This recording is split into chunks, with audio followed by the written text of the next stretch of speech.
Good afternoon, ladies and gentlemen, and welcome to Oldham County Fiscal Court. I'm David Vogel, Judge Executive. Happy to have all of you here today for our meeting on June 3rd, 2025. If you brought a cell phone with you, we ask you to please turn it to off or vibrate. Now, if you're able, please stand for the Pledge of Allegiance. I pledge allegiance to the flag of the United States of America and to the republic for which it stands, one nation, under God, indivisible, with liberty and justice for all.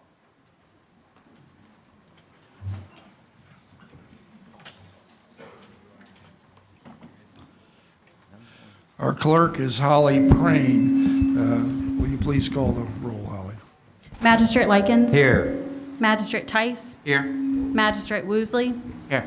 Magistrate Jeffries. Here. Magistrate Hounds. Here. Magistrate Hawkins. Here. Magistrate Dye. Present. Magistrate Logston. Here. Judge Vogel. Here. Having all members of the fiscal court present, this meeting is now in session. Is there a motion to accept the agenda? So moved. Judge, would you consider moving community business D up to above county administration? That's the first reading of the ordinance of the moratorium. All right. Anybody, is that all right with everyone? You would like it to go after payables, A and then D. All right. And Magistrate Dye? Yes, the Public Safety Committee and needs to add a decision on the outside door, the doors to the outside from the clerk's office to Highway 146. All right. I guess we'll put that under Community business. under community business. It'd be item E. Okay, thank you, sir. Judge, I got All a right. question too.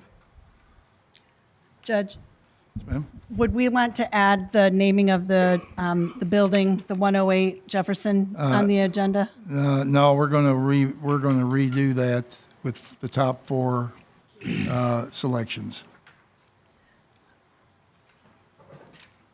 Okay. I think we should just take the top one, but that's just my. That's all right. No, that's not what the committee decided this morning. Is that right? Okay. All right. Hearing no further requests, all in favor, please say aye. Aye. Aye. All right. Motion carries. Is there a motion to approve our minutes from the last meeting? So moved. Second. Any discussion? All in favor, please say aye. Aye. Abstain?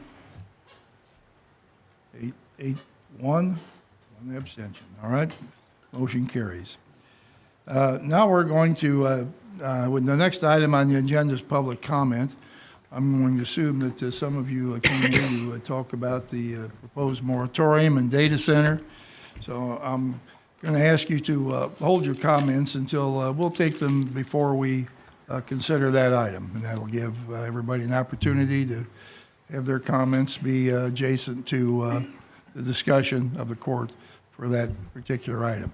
Is there anyone else here today who would like to talk about something else?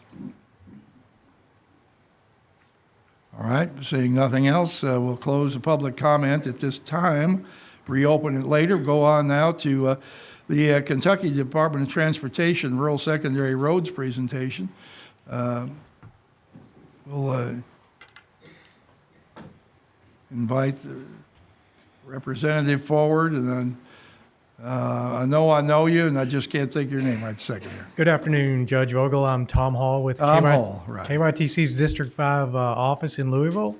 I'm the planning section supervisor, and today we brought some folks from the cabinet to talk about our rural secondary paving program, and our goal is to share with you what our recommendations are for resurfacing work for the next year of rural secondary roads.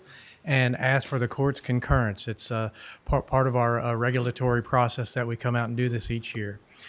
First things first, like I said, I'm going to do some introductions. My name's Tom Hall. I'm the planning section supervisor. Larry Cheney puts this program together for us in our planning department, but he's not here today. But I want to give him a shout out because he does a great job. The other folks we have with us are Matt Bullock, our chief district engineer. We have Tony Harrod. He does our supervision of maintenance and construction in Oldham County. We have Jackson Beaner and Ben Johnson, who is a new intern with us. And then we also have Zachary Jordan Smith. And these guys are young engineers that helped Tony get his fieldwork done.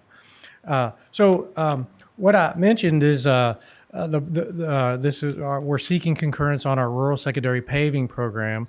And the purpose of that is to explain a little bit. The state maintains a system of state roads within each county. We maintain basically 3 levels of roadway: big roads like interstates, those are our state primaries, and then we maintain lesser roads like Kentucky 146, those are our state secondary roads, and then we maintain a third set of roads, which is the subject of today's discussion, and rural secondary roads is what they're called, and they're these roads that kind of join our big network with your all's local roads. And it's important that that we get the concurrence on from the local governments that we're making the right resurfacing projects to connect your local roads with our big state roads. And that's why the concurrence process occurs in the rural secondary level. And so one of the things I'd like to speak to you about is last year's program, let you know what we proposed and how successful we were at doing that. Last year, we proposed to do work on 4 different roads. The first one was Kentucky 1694 Gum Street from Kentucky 329 to the Harrods Creek Bridge. That resurfacing work is done. We also did some work in Pee Wee Valley on Kentucky 362 Central Avenue from Edgewood Way to the railroad crossing. That work is done. We also worked on Westport Road, Kentucky 524, up in the northern part of the county. We did patching work up there. That work is done.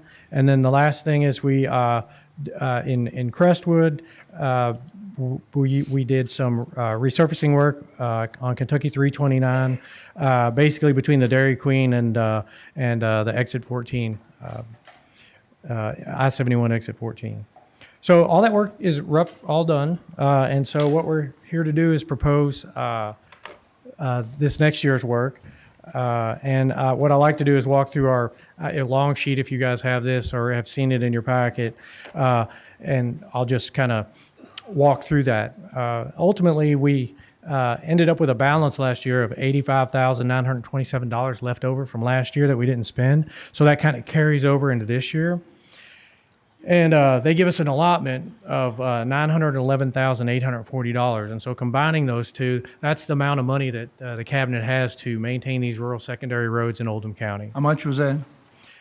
The carryover from last year is $85,927.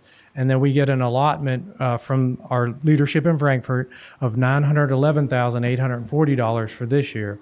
So we combine those together, and the amount of money we have to use on rural secondary roads for fiscal 25 and 26 is $997,767.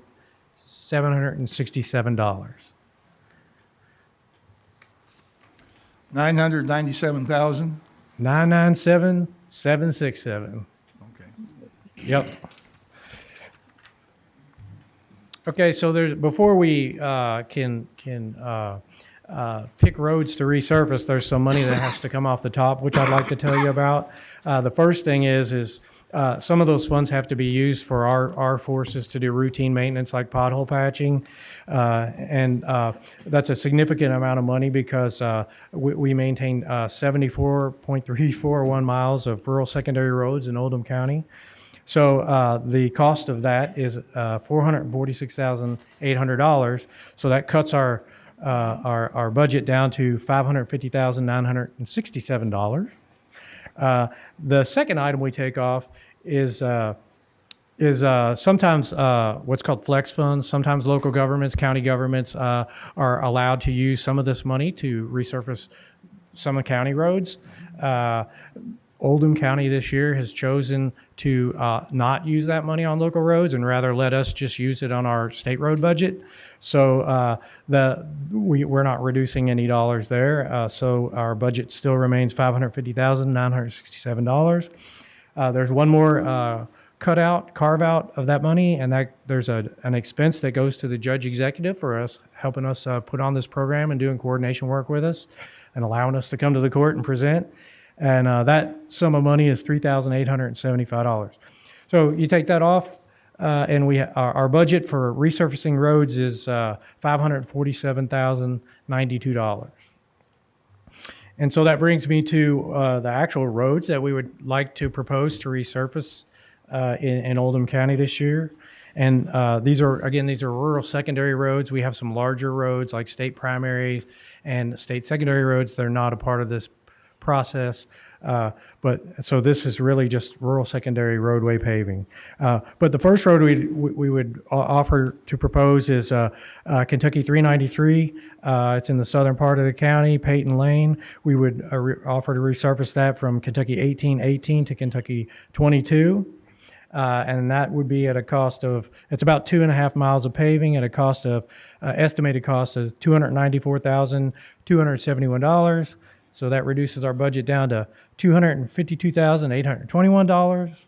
So the second road we'd like to offer up is Old Sligo Road, which is Kentucky 3223. That's kind of in just north of LaGrange in the eastern part of the county.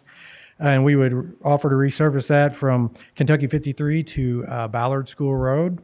That's about 1.5 miles of resurfacing at a cost of estimated $197,979. So that leaves us a 127. 127.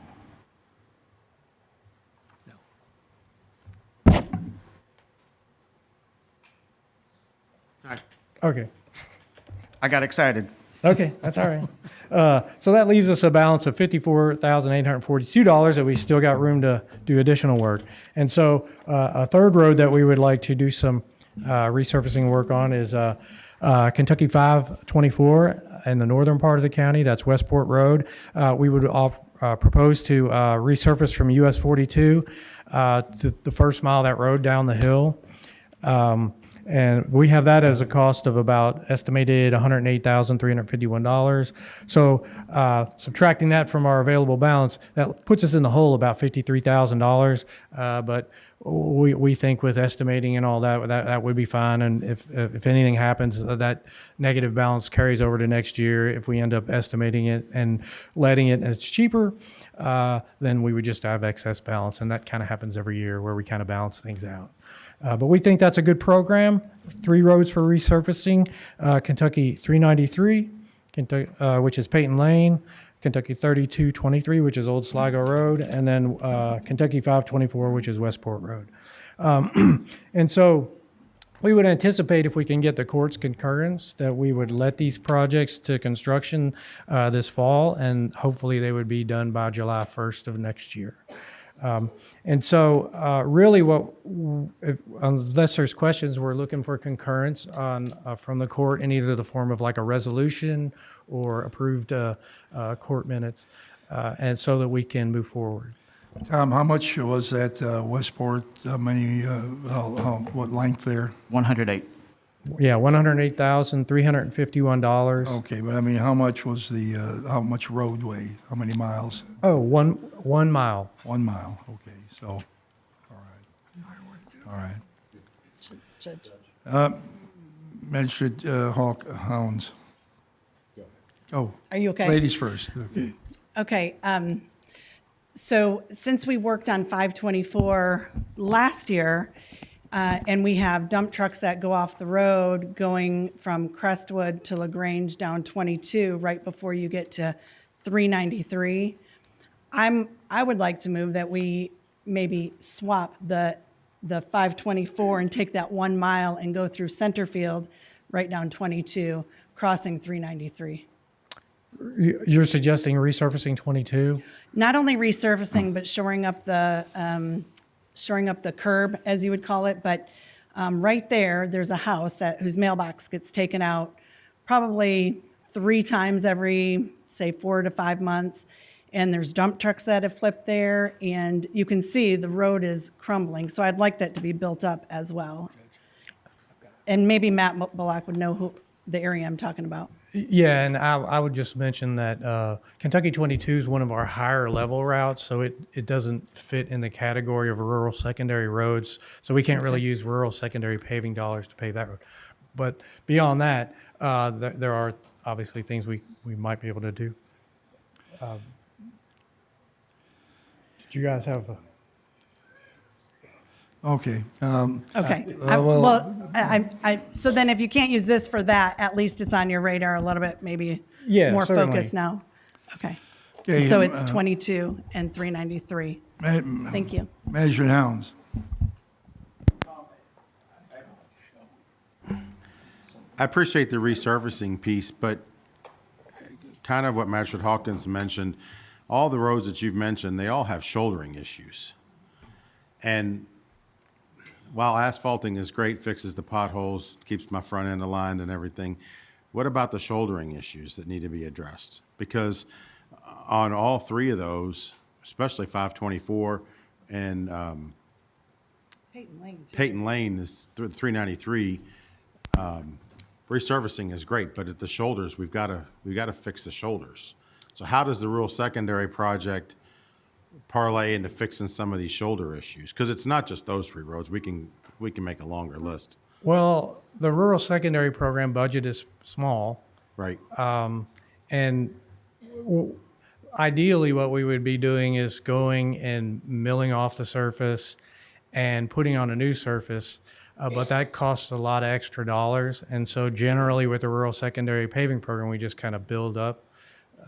Which is exasperating the problem that I'm talking about. Especially at Peyton Right. Lane. But ultimately, what would happen in that case is we would do a lot less resurfacing, and then we would have a lot less good surface out there. So it's a difficult balancing act, and I know that there are some cases where when the shoulder is really bad, we make it part of the contract. There's a little bit of extra money built into the contract to deal with that. But it's not a lot, and it's just not a very, we work with a pretty limited budget, I think is what I would tell you. Magistrate Jeffries. Yes, Magistrate Hawkins, I have talked to KYTC about the issue there in front of Mount Tabor Church. I Sure. think it's where you're Yeah.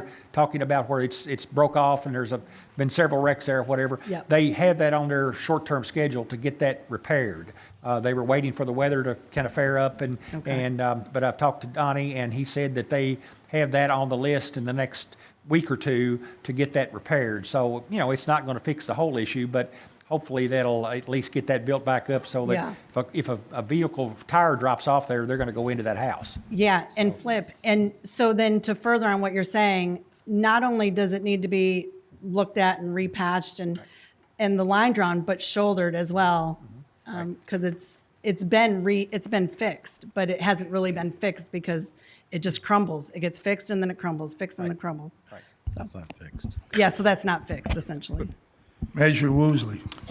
Mr. Hall, before I begin, I want to make this comment. Donnie Dixon is your supervisor at the Oldham County Garage, and is probably the best employee you guys have got at KYTC. He's very responsive. He comes out when he needs to, and he needs all the kudos he can get. So I appreciate what he's done down there. Last year, I voted against this resolution for 2 reasons, because Old Sligo and 524 was not on the list last year. And in my opinion, 524 is probably the most dangerous road we've got in the county. That's a state road. So I applaud you for paving this side. I applaud you for paving Covington Ridge a couple of weeks ago. We've got lots of good comments over that.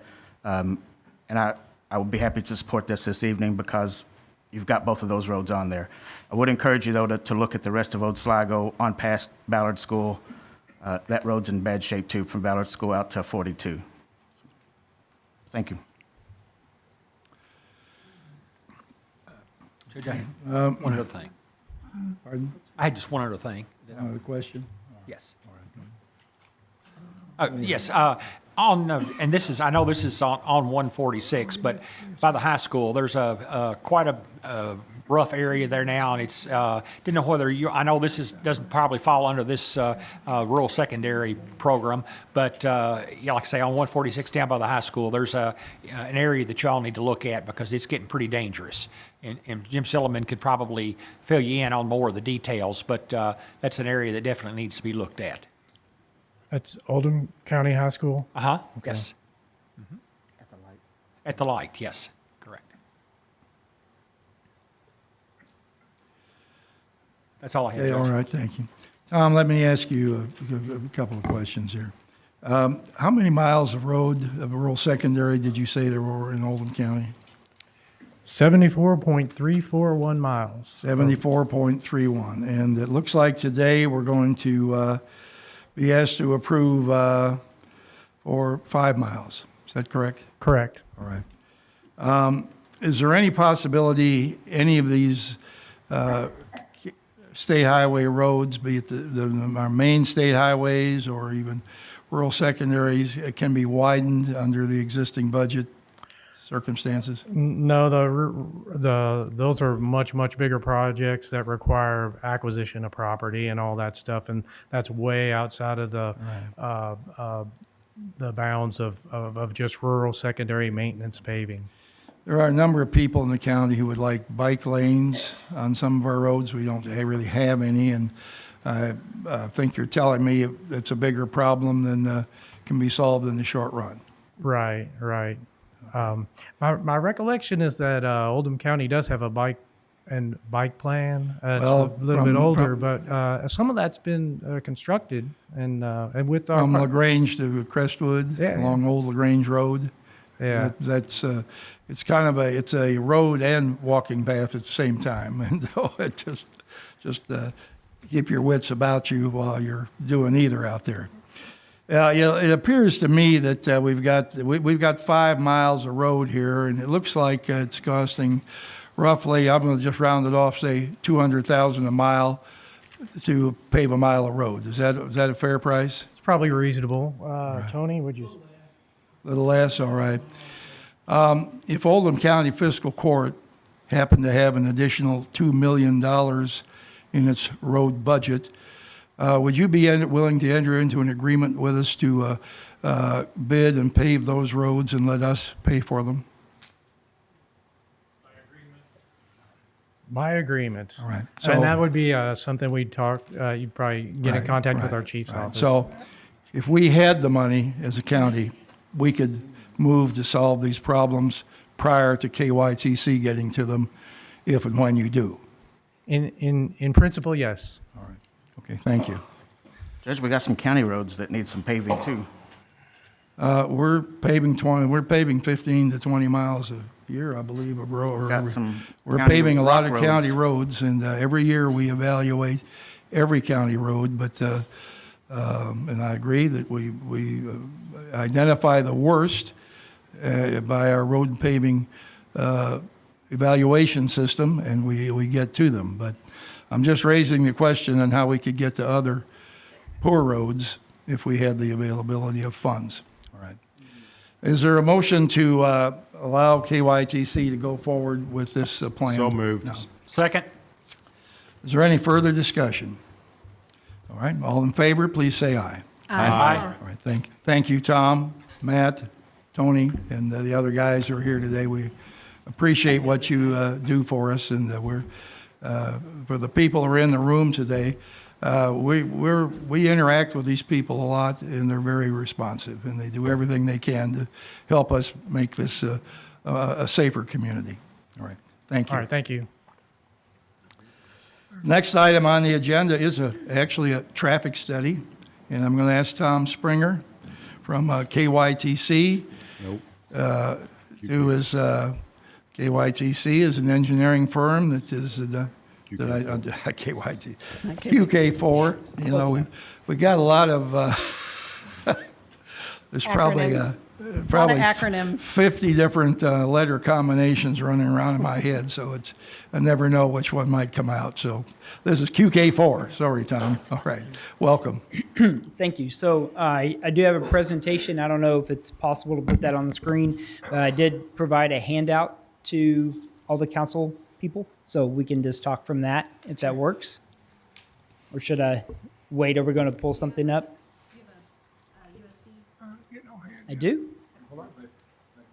He's getting the USB. All right. Oh, I got that. I thought that was something else.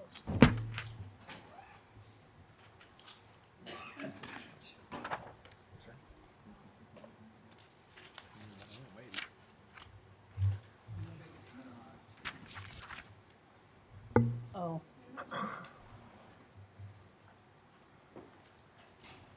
Maybe I don't. No, he emailed it to you. Emailed it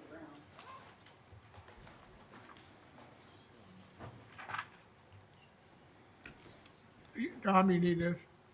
No, I'm good. I was just All going right. to try to pull it up on the screen. Well, your looks not going well. You had it last month. I was gonna try to access it, but I don't want what my email is. We Is can the go, we whole- can go without it. I mean, Okay. we'll make it work. It's not highlighted on my email. I was gonna say, I can give you my copy back. You can do that. Yeah, that'd be easy.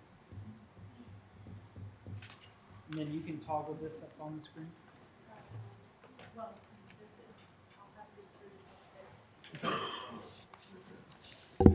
Good job, Holly. Sure.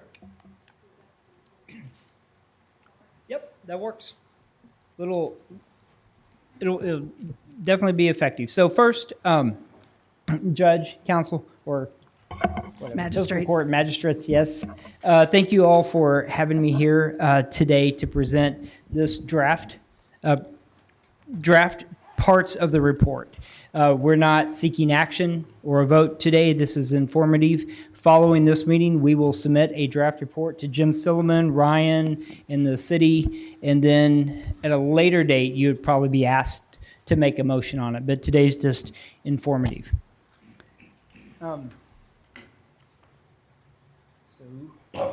There is our first slide here shows our project team. There's me at the top at QK4 on the left, and this is a partnership between Oldham County and the city of LaGrange. You each split the fee 50-50, and I presented this same presentation last night to City Council.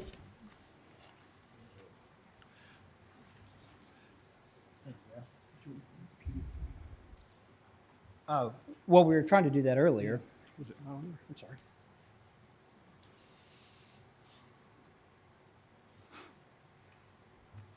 We're going old school here, Jim. Paper. Okay. A little more clear, Holly. Thank you.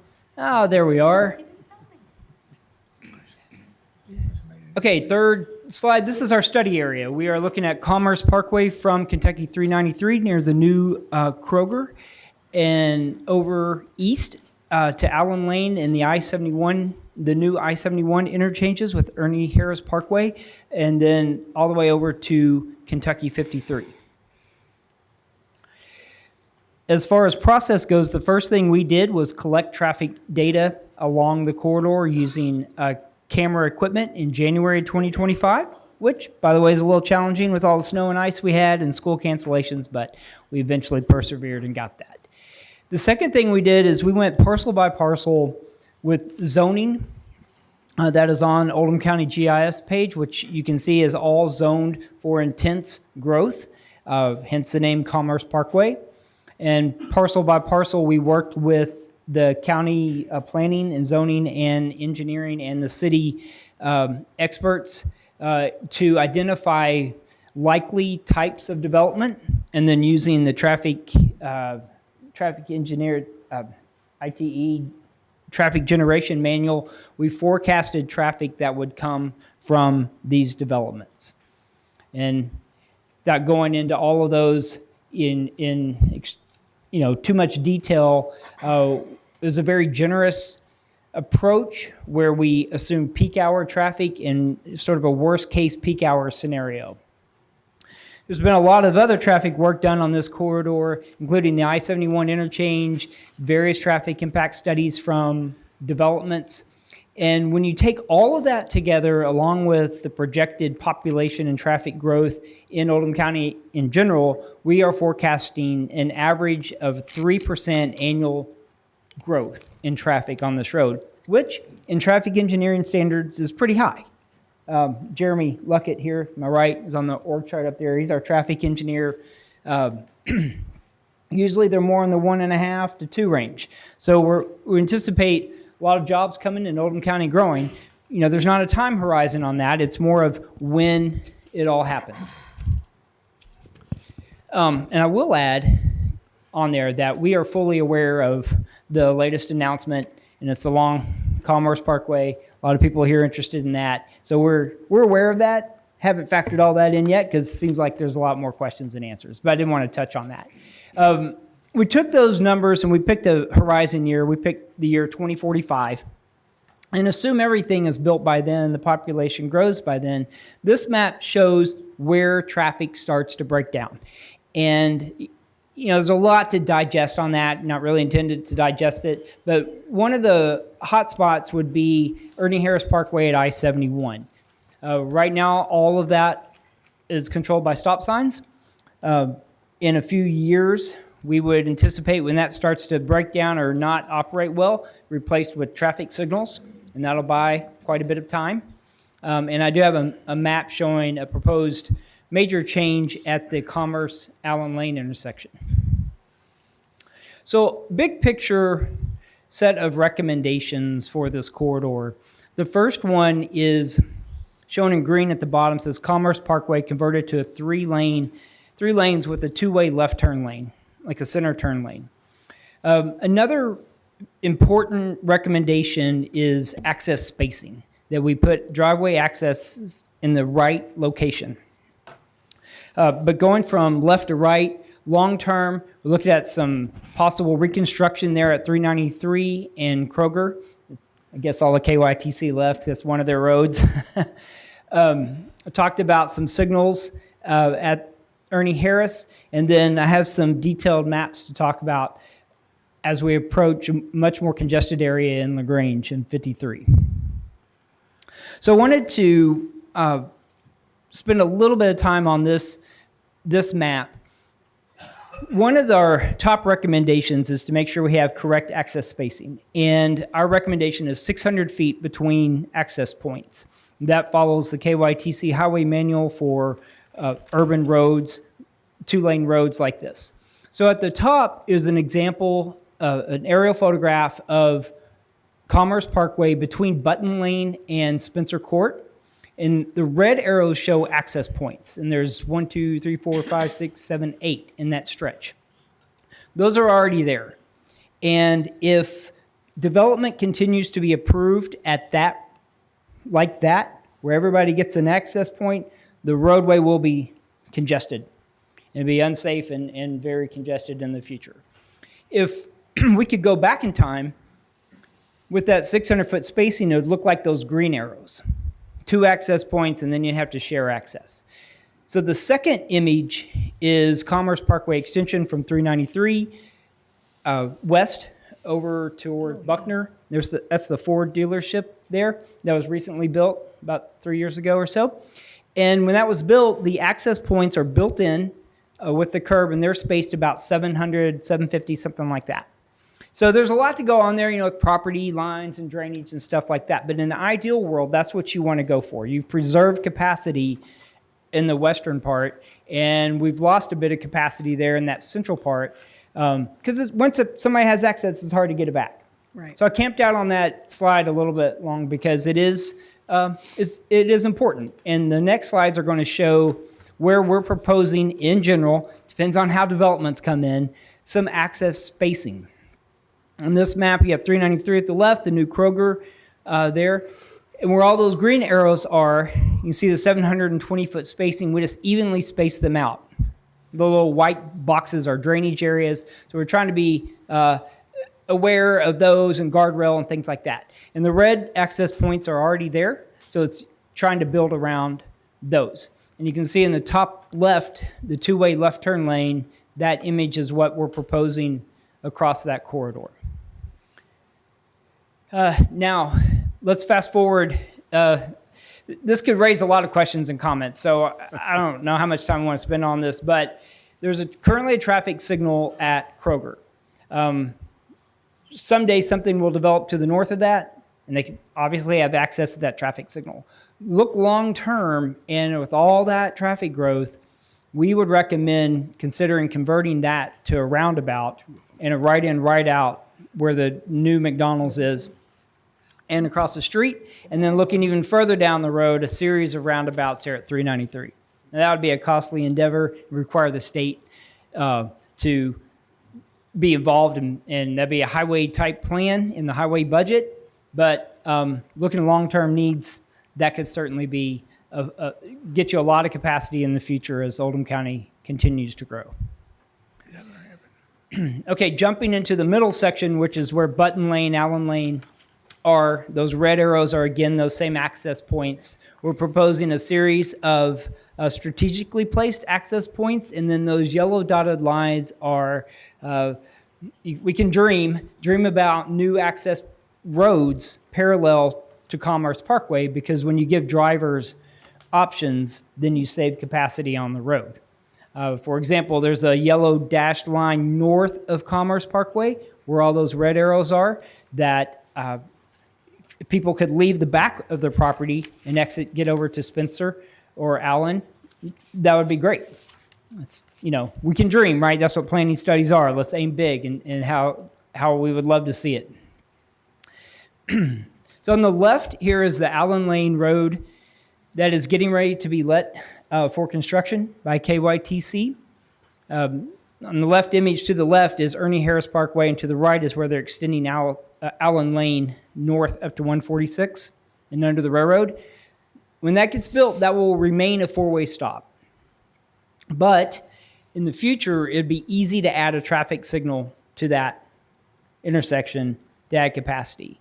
But long term, some traffic numbers show that that intersection, even with the traffic signal, could back up on Ernie Harris to the I-71 ramps. And then you have larger problems if you're backing up on the interstate. I'm sorry? Like 300 feet? Yeah, 300-foot spacing between what it is today with Commerce Parkway and the ramp. So long term, it would be ideal from our perspective to build a roundabout further north, and the benefit of a roundabout is that it keeps traffic flowing, and that would prevent the backups on the ramps. So long-term vision, but what's important today is as developments come in to see if that couldn't be planned around that recommendation. And the last of the maps, as we approach over to Kentucky 53 and LaGrange, we're still showing access points spaced at least 600 feet apart, working with the access we already have. And then we have some crazy ideas here, which are really great ideas, actually.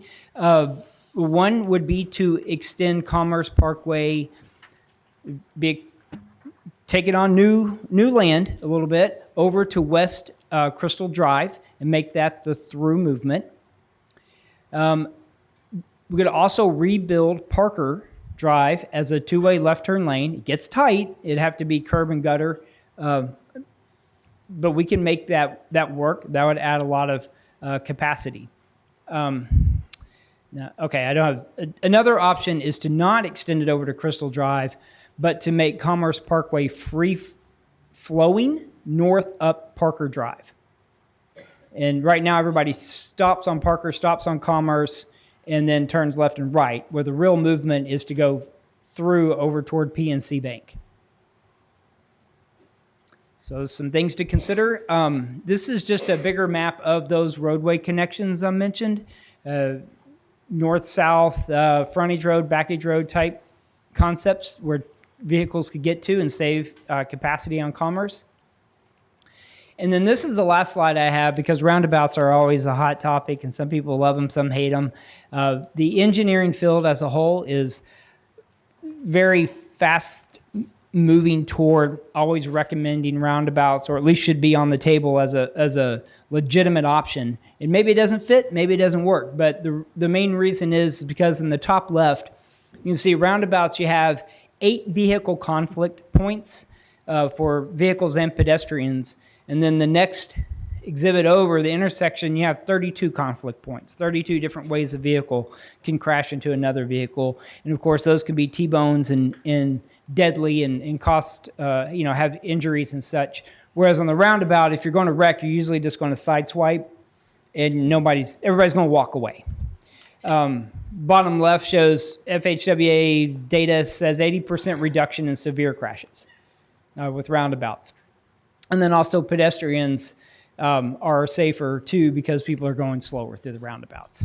But I can talk about that forever. That is the last of my slides. I don't know how much time is on the agenda, but I will definitely entertain questions, or Jeremy also. All right, questions, Magistrate Woosley, or Hounds, I mean. I think we talked about this when we were talking about this in economic development. What is the time frame for the additional lanes? Well, Is that the 2045? it's kind of depends on how development occurs. We have to pick a horizon, usually a 20-year horizon year. Let's Okay. just study. The 2045 isn't Right. magical. If, say, data center and a whole bunch of other things come in, the timeline's going to expedite. So what this plan would give you is a resource and a tool when people do come for development to say, this is what we want to do.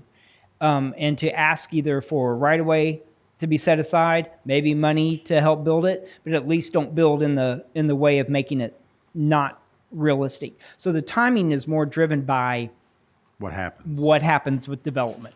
Okay. Depends on how successful David is. Chamber of Commerce. So when we talk about the entrance and exit points, it looks like, and I didn't realize we had done this, but it looks like Commerce Parkway Extension, we probably have done that right and not done Commerce Parkway so much right.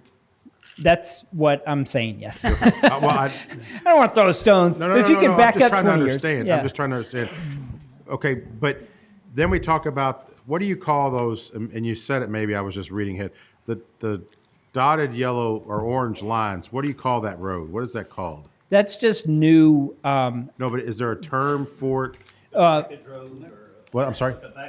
Package road. That's, yes. With a B. We've heard of frontage roads, like, does my mouse work? Yeah, look at that. Okay, this would be like a backage road. Like all these businesses here, you could come out the back and then take a left and then come up here maybe to a stop sign at Spencer or something more controlled than everybody just pulling in and out. So it's a backage with a B. Backage, just Okay. because that's the opposite of frontage. Yeah. It makes, okay, that makes sense. Okay. I can go along with that one. Yeah. Okay, so those would be roads,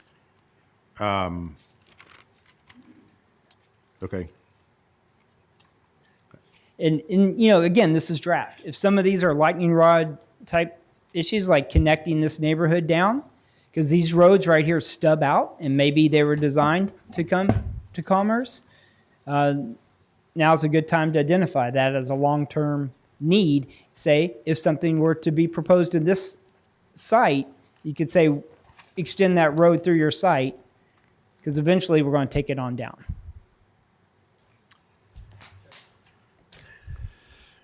Magistrate Jeffries.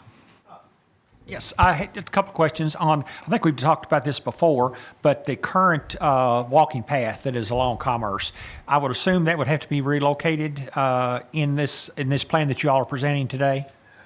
If the road gets into it, yeah, you'd want to shift it north. I will say that the plans to extend Allen Lane are going to relocate that path to the north a little bit, like Okay. 10 or 12 feet.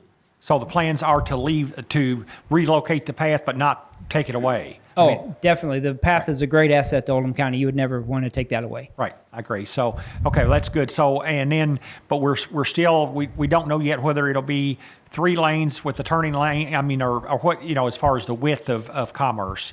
Yeah, we're recommending a 3-lane Right. road. Right now it's 2 lanes. So Right. I think, are they 11-foot lanes? But a 12-foot, at least a 12-foot center turn lane, sometimes they can be 13 feet or 14 feet. But you'd want to set, Jim and the engineering crew would want to set a typical section, and then as developments come forward, to have them help realize that. Okay. So it would be done piecemeal, but over time, and maybe the county can get some, grant money or KIPTA money or things like that and rebuild large sections of it too. Right. Okay. And one other question on the utilities that are there. I assume some of those would have to be relocated? Yes. Okay. And I do have the utility map that you guys did, or I think Palmer Engineering did and surveyed them all. Yes. Okay. And some of them would need to be relocated. Try to be mindful of that. This is, we make these plans here very, I say cartoonish, probably a bad word, but very bubbly, right? They're not hard engineering plans. We don't want to show hard engineering plans because you'd want to survey and where are the utilities, where does the drainage happen? And you really got to take a sharp look at those things. Okay. Thank you. Measure Hawkins? Okay, so thanks for being here today, Tom. A question that I have, can you go to page 5 on your slide? They're not numbered, so tell me when I Okay. get there.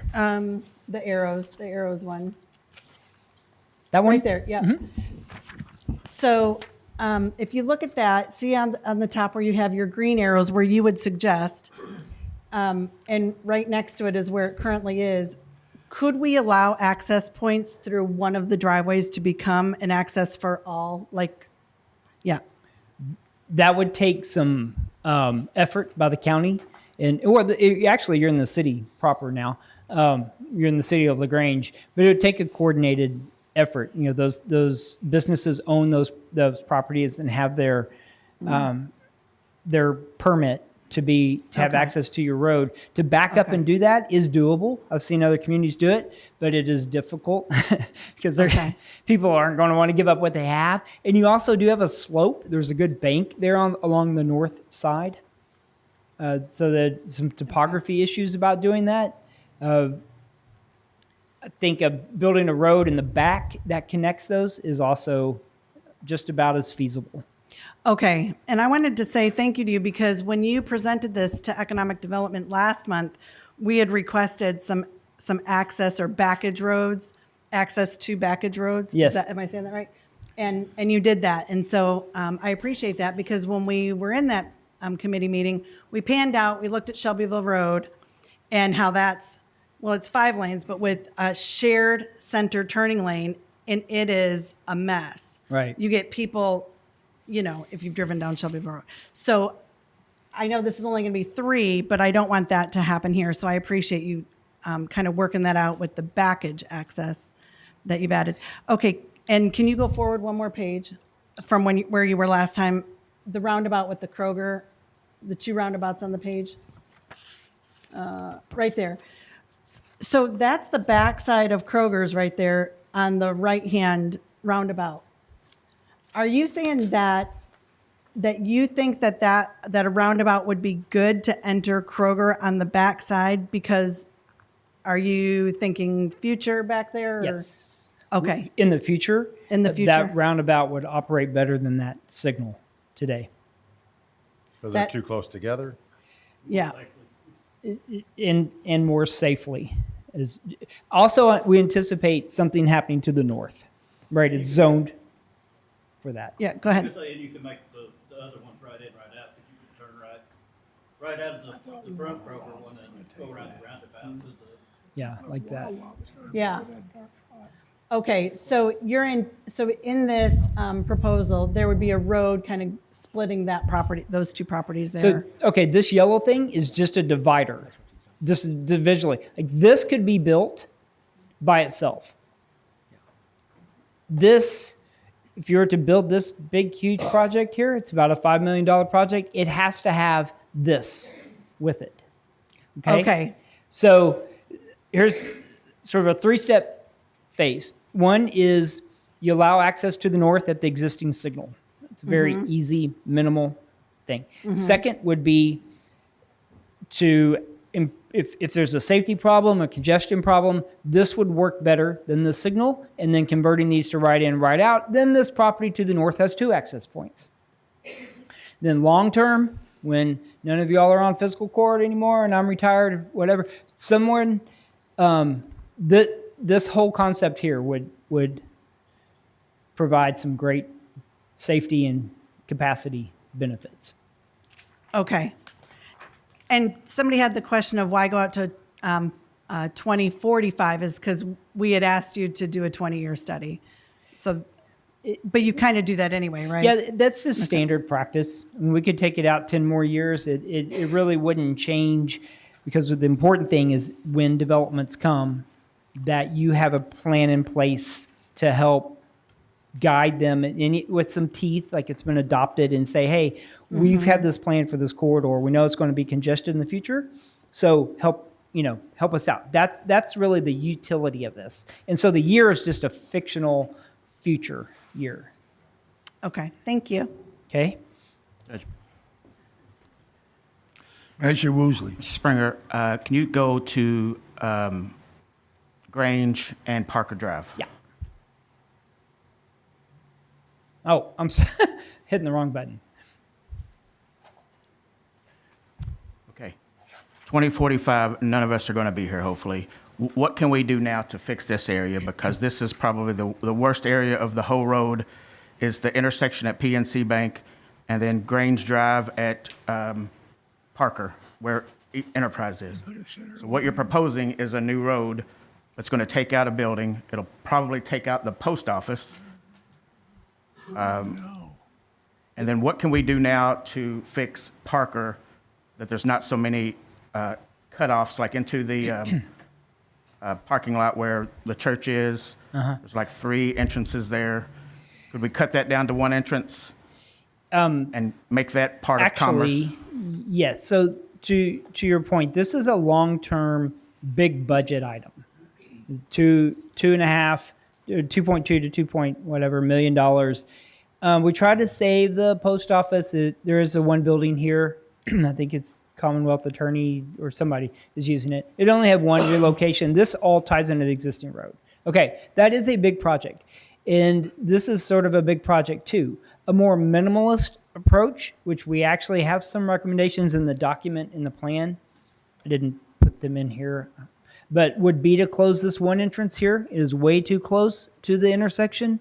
In fact, it's closed in practicality. I think there's some curb bumper things because that's just dangerous. And there's some shoring up you could do here, but this access to the back here, which is apparently necessary for garbage and deliveries and things, is going to be hard to close. It is congested. This access coming out of the hole here at Enterprise is tough, but it's the only way to get out of there. As steep as that is, it's the least steep of that on that site. So there's really not a ton you can do to really get a lot. You can do a few little things like closing that and maybe extending some curbs and making them a little tighter down here. But they're not going to have an appreciable effect. But with something like this, it is, unlike the rest of Commerce Parkway where we're talking about future development coming in, this would be more of a government-driven project where you'd want to seek grants, come up with engineering plans, and it would have to go through a process to make this new connection happen. But I think overall, this would be a great connection for the network, for the road network. I think we want to make it clear to the people here that the fiscal court has absolutely no control over that property. That's all in the city of LaGrange. So as much as, it would take the city council to initiate that, that's not anything we can control from here. Anybody else have anything you'd like? All right, Tom, I want to thank you for your report. We're going to refer it back to our engineering department, and we'll be coming back with a recommendation here from the road committee in the next near future. Let's put it that way. Okay. All Thank right. you, Judge. Thank you so all. much. All right. We'll move on to the next item on the agenda here, and that is the JKS Architects Police Station presentation. We have Keith Sharp and Josh Vernon here from JKS. They were here a number of weeks ago and presented to Fiscal Court a design for a new police facility in Crestwood in the former outdoor shooting range there. The overall project came in at roughly 27 million, I believe. That is right. We've asked for a reduced project, a reduced number to try to cut that back to see what options are there. So Keith is here today to make that presentation, and we welcome both of you here. Thank you, Judge and members of the court. And as you correctly said, we were with you guys about 6 or 8 weeks ago. And just a little bit further backstory, we've been engaged in this project for about a year.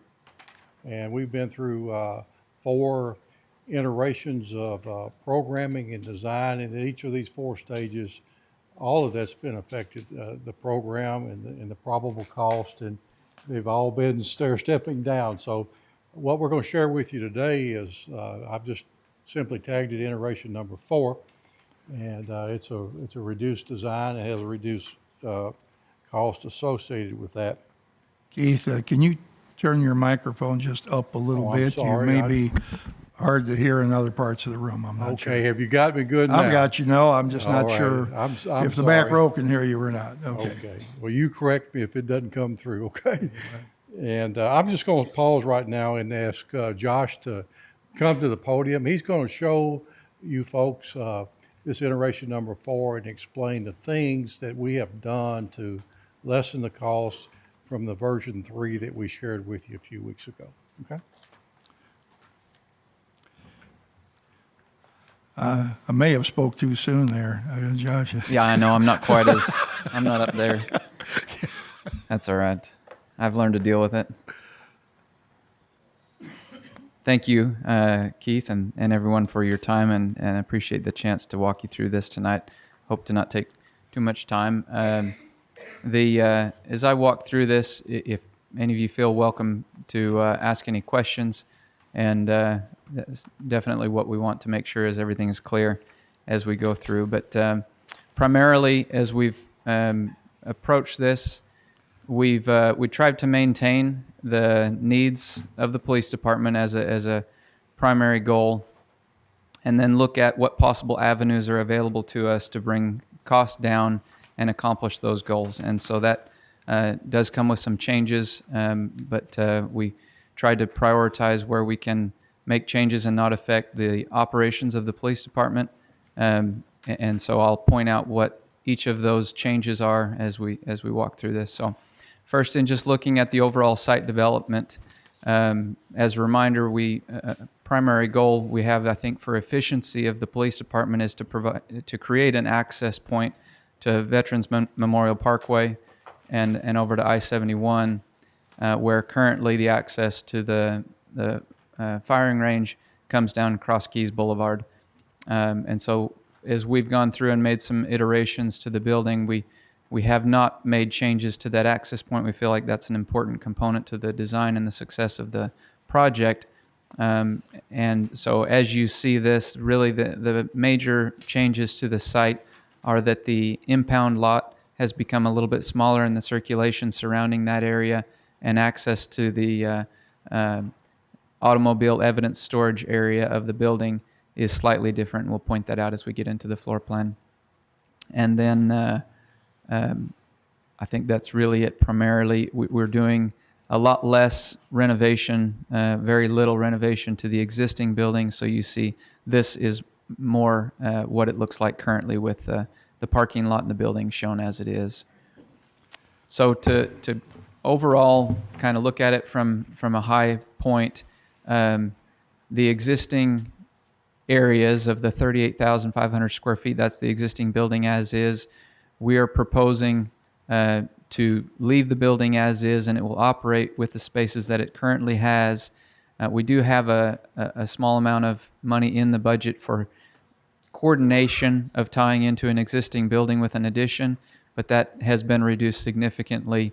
I believe, Keith will go over some of the figures, but it's approximately $5 million has come out of the budget just in dealing with that existing building.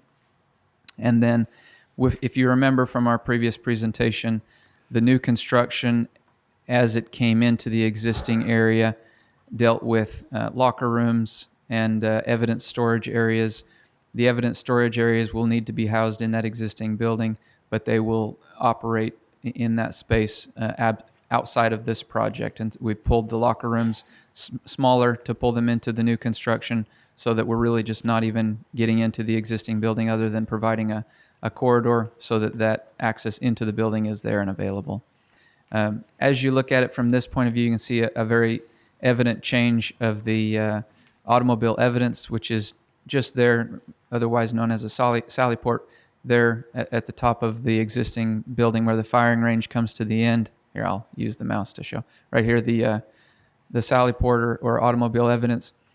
It was a pull-through building or portion of the building before that came into the impound lot, and it is now in and out, back in and out. That reduced a significant amount of square footage to do that. The prior design also had a covered storage area in the impound lot over this area, where they could get vehicles out of the weather that needed to be stored where they had protection from the weather, and so that has been removed.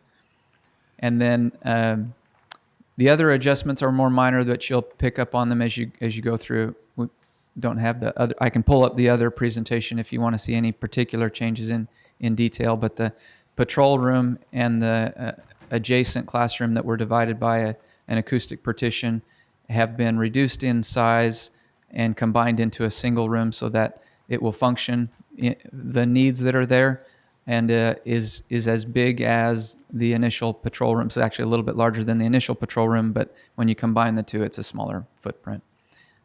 So the reductions primarily are the patrol room, the evidence storage area, and the locker rooms associated with the tie into the existing building. And then there's been some changes. One conference room was eliminated, and secondary dispatch was moved down into this area, and then emergency management was picked up as a component that would be a part of this building. The other adjustments are, if you remember, there was some subtle angles to the building. Those have been removed, and the building put into a simpler design structurally and with regard to structure and flow. So this shows that at a larger scale, so hopefully a little easier to read the spaces and look at any particulars. There's been a ripple through, and some of the spaces have been adjusted and slightly different, but the administrative areas and the patrol areas and the criminal investigation areas are laid out very similar to the way they were before.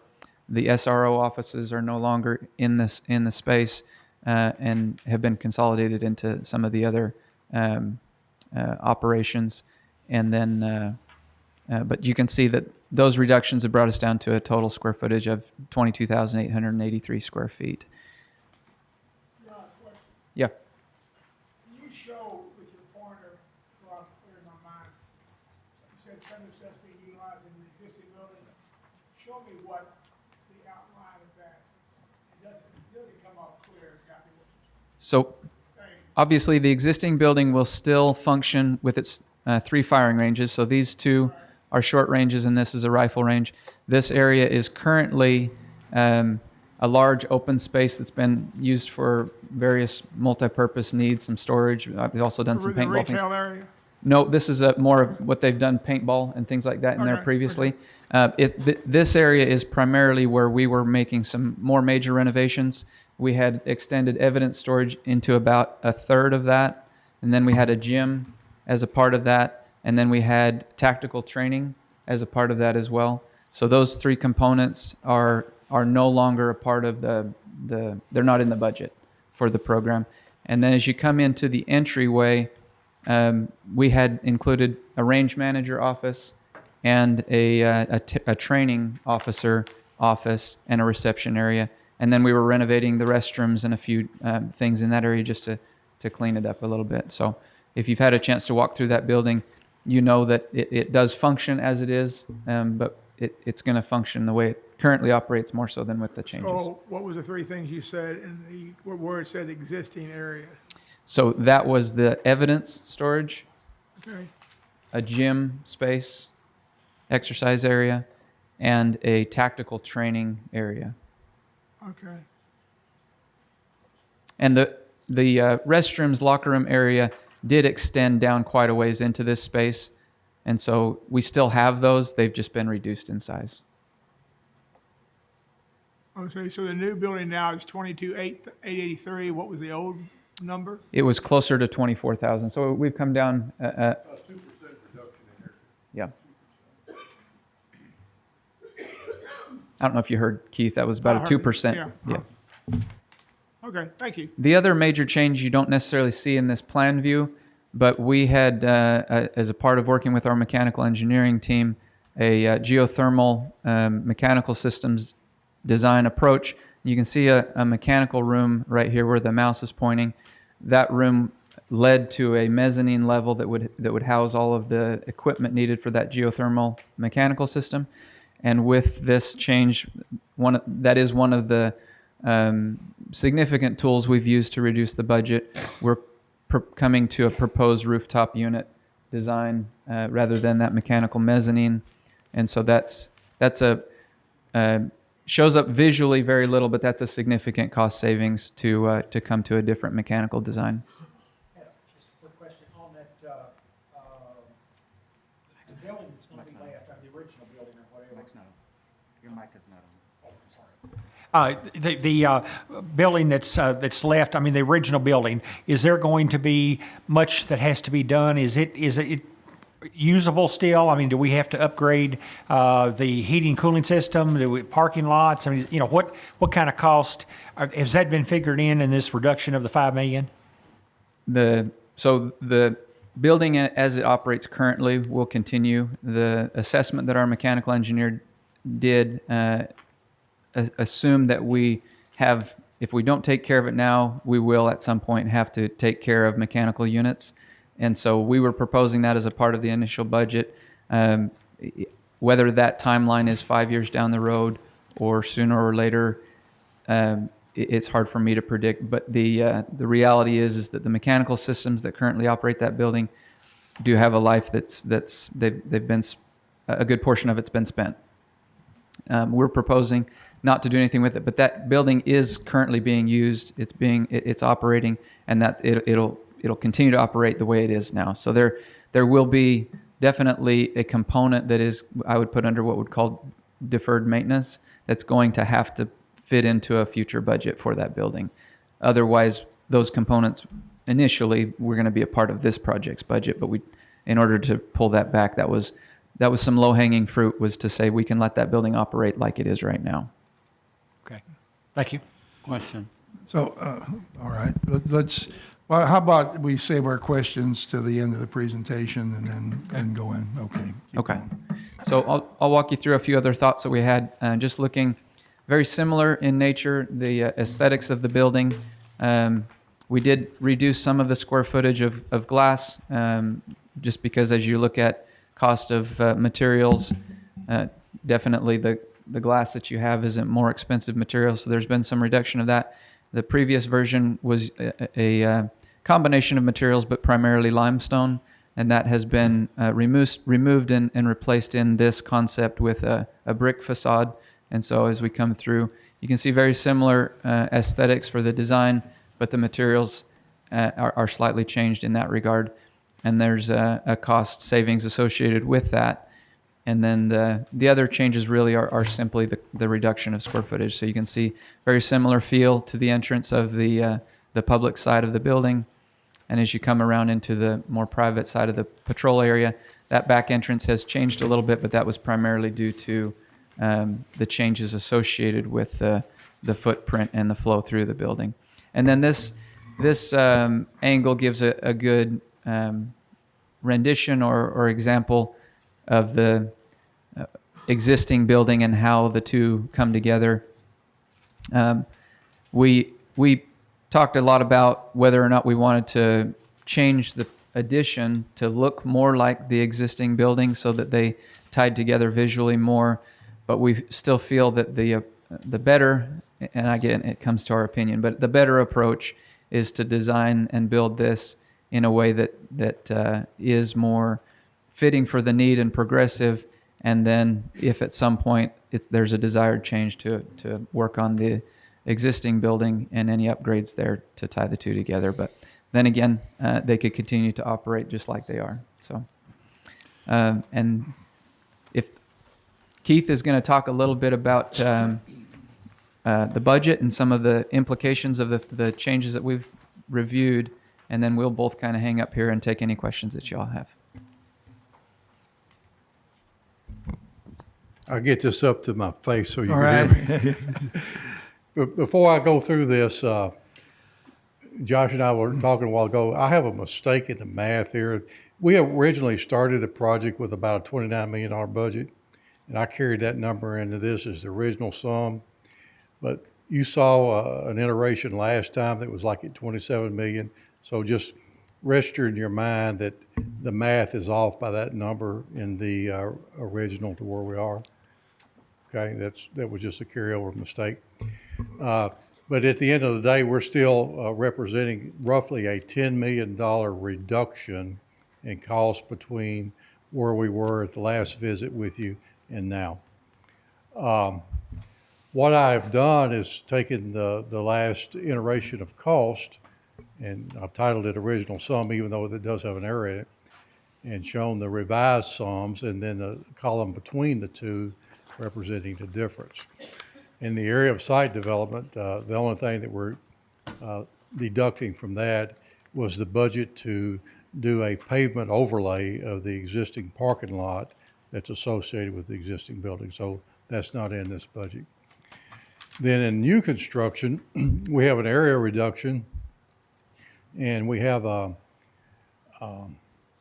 cost per square foot reduction in new construction that basically is taking you from doing a project at this level and moving it down to this level. For example, there's no geothermal, there's no systems attic, there's a step down in roof type.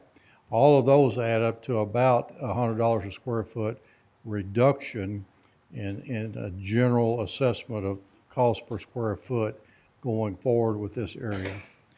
The existing building is 4.9 million, and fundamentally we're not doing anything in the existing building save $1.2 million as a set-aside sum, because we will have to do some things. There's no way not to touch it, period. We'll have to do some things. So I have $1.2 million in the existing building as a go-to for that.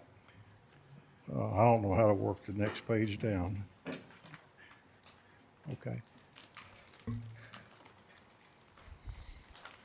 So if we go down through all of these and look at the differences between the original and the revision, we lessen the AE fee because the scope of the work is less. We've lessened the project contingency. We were proposing a 10% contingency last time. We reduced it to a 5%.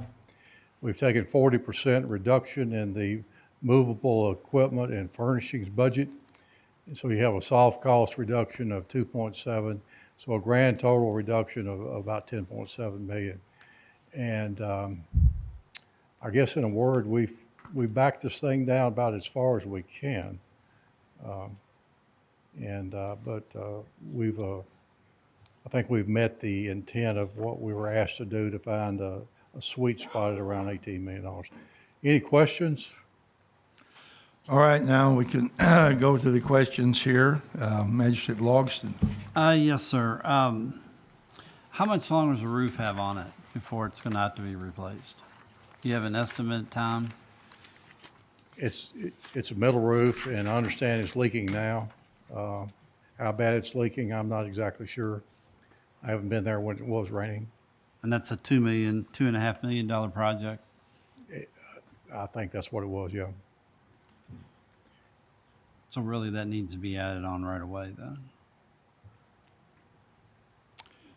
You said Yeah, so that needs to be added add on the right roof back into the budget. And the other question I have is,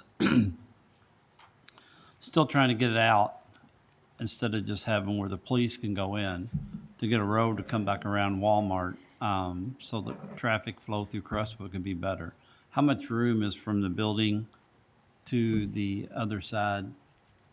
Is there enough room to do Cross Keys Boulevard, come back around and hook into it?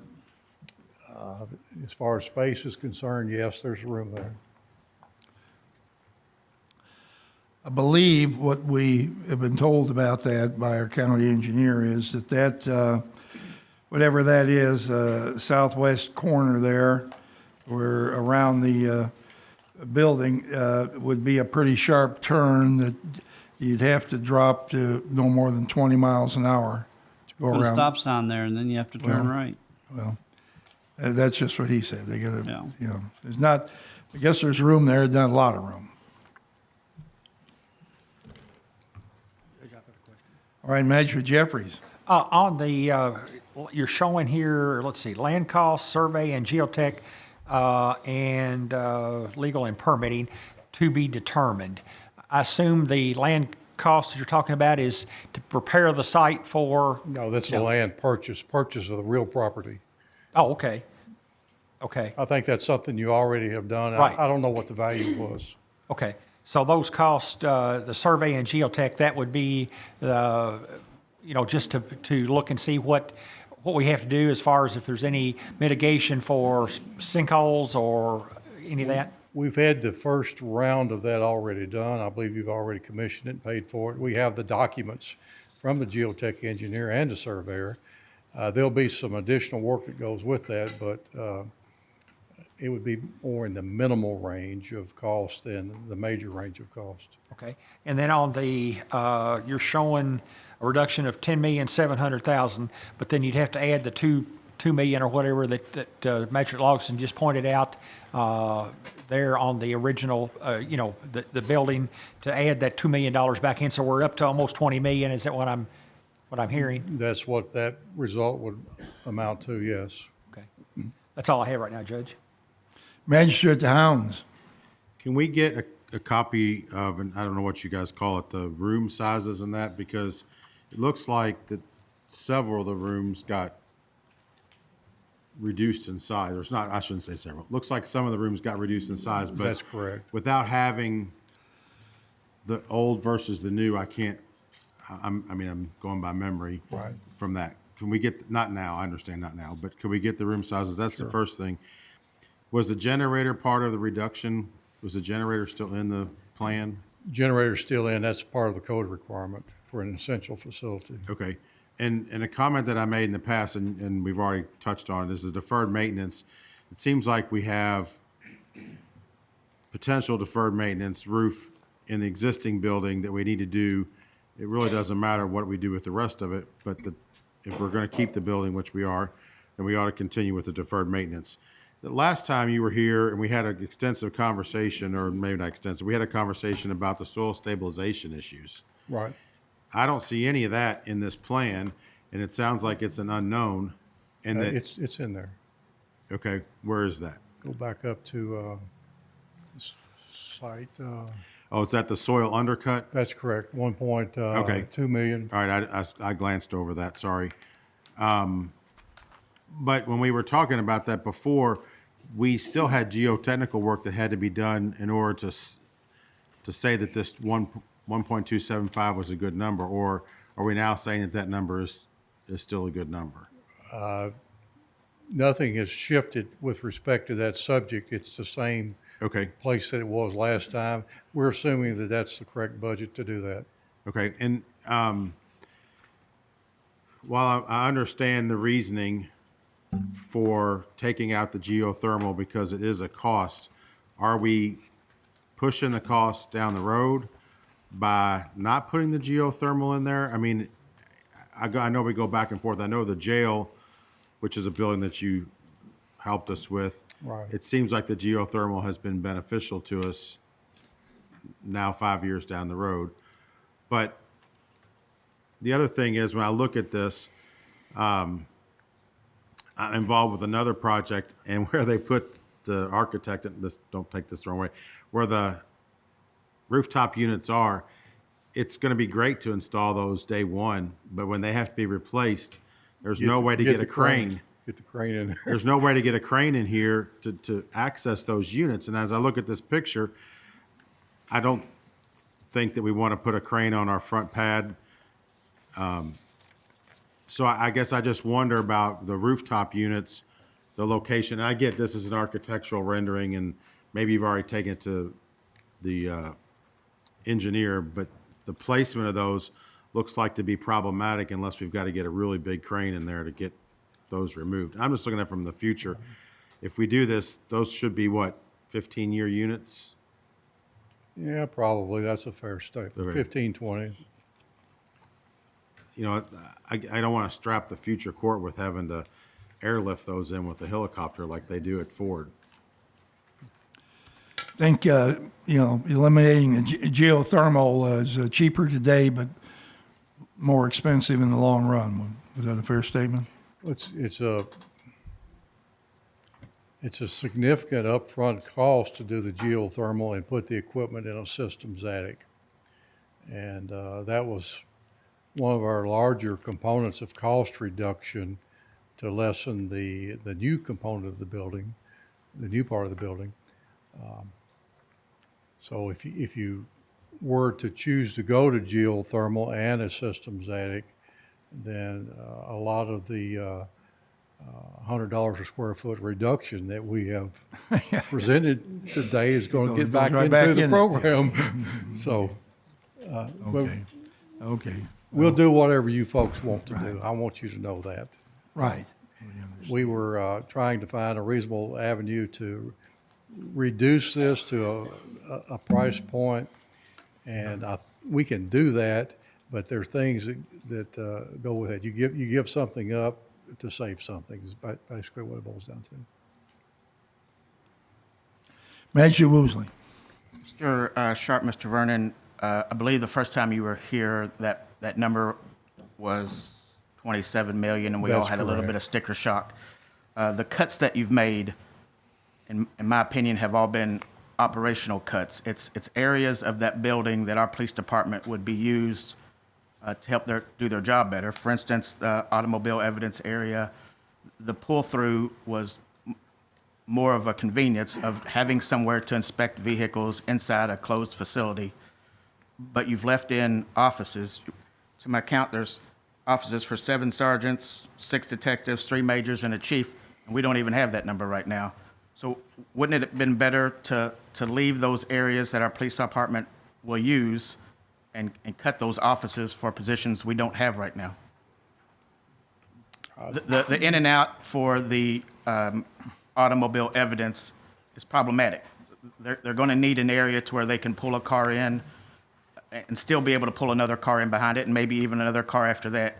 So that cut there is going to affect our police department, our police officers. So my question is, could we have left that area alone and cut some of this other office suite area out? That could have been an approach. There's probably 50 different approaches. We're trying to get to a place of identifying a price point and what that means. And then as you see that and you have a comment about that, we can, work on making changes that would accommodate, what you're talking about. If that makes sense. The bottom line is we could have done what you said to arrive at a reduced cost. You're going to take some space from someplace is what boils down to. I would rather take that space from an office in a position we don't have now versus taking it from a spot that our police department's going to need, those officers are going to need to make their job easier, which is those operational areas that you've cut. If I can, I would just add that all of the program that we do have in there has been in conjunction with the sources that can provide us information on current needs and foreseeable future needs. And so police chief has provided a lot of that. What we've arrived at for a program has very much been informed a lot by his operations and his needs as he sees them. And so that's probably the reason, but I'll agree with Keith wholeheartedly that if a desire to reduce number of offices is a part of the desired reductions as well, then we can look at that. But just to let you know why the number of offices is there that we show, it's based on the current needs and the projected near future needs. Measure die. Yeah, I'm going to take what Manager Woosley just said. Can't hear you. I want to take part of what you just said and expand a little further on it just for a moment. Yeah, there's too many offices, number one. And the offices, you got better eyes than I do, but you rattled off a few numbers there. Those offices are going to be there 24/7, 365, but the officers that's going to, and I understand that you all didn't come up with the number, okay? I don't understand why you have to have so many offices that, in my mind, theoretically, if it's my office and he's got one and she's got one, well, that means 2 out of the 3 are going to be empty on 2 other shifts. Number one. So we got too much office space there, and that's number one. Number two, I've just seen this first time today, and I've not compared it to the other one. But I see where you've reduced things, but I think that the things that you've reduced, here again, my opinion, I think we need to take the building that we bought in the very beginning, which started this whole thing,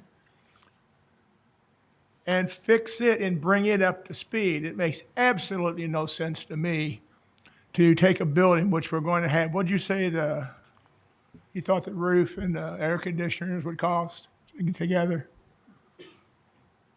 It was about $5 million, I believe it was. Yeah, $5 million. I think I'm a little more in the park. Let's fix our building that you said the roof, from your understanding, is already leaking.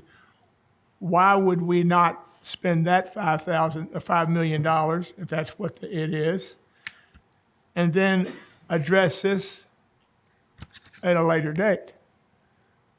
I mean, I see things here I would like to, like he said, I see things here I would come back and say I'd like to see these things changed.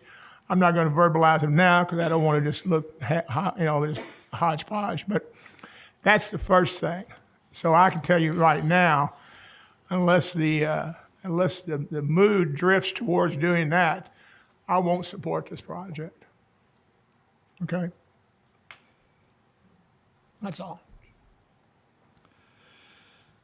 Okay, well, I'm not going to go into my point of view on this too much, other than the fact that what's in this building has been, coordinated and recommended as a need by our chief of police. None of us are police officers. We don't know exactly how things function day to day within the police department. Somebody mentioned having sharing office. I don't know if you've ever shared a desk with somebody. Most of us, when we have a desk in an office, it's our responsibility. We actually don't want other people sitting at our desk. There's a certain degree of personalization and privacy that is expected by any of us. Who it's like 2 people. Why don't we change uniform? Three uniforms for 2 people, and different ones can wear them at different times. It just doesn't make any sense to me. This is not a building for the next 3 years, 5 years. It's a building for the next 50 to 75 years. Our county is going to grow. It has grown. We're not going to be able to shut the tap off and stop people from coming here. I think I've been here 50 years, and we've had one subdivision after another come in. Some of the people in the room here today live in the new subdivisions. You are all welcome at that time, and we expect to keep welcoming other people as they want to live in Oldham County. Our challenge is to keep it from becoming something that we don't want, but no one, when they move here, feels like they're the straw that broke the camel's back. Other people may see it that way, but certainly not those of who come here as of late. So we need to sit down and take this apart, look at it. We bought this building to become a police headquarters, and because it had a rifle range and pistol range in there, our law enforcement personnel are required to do a certain amount of practicing and work all the time with their armaments. And there are other agencies that come in here right now and pay us to use the ranges that are in there. We hope to expand that and actually generate more revenue. I believe we're sort of on track. I believe we're about $100,000 a year right now, if I'm right on that. Correct me if I'm wrong, Stan, but from other agencies coming in and using this facility. Nevertheless, we didn't buy it just for a practice range. We passed on that idea, went around and reconsidered it, and when the idea came up to move the police headquarters there, that was, I guess, what put the court over the top as to purchasing this building.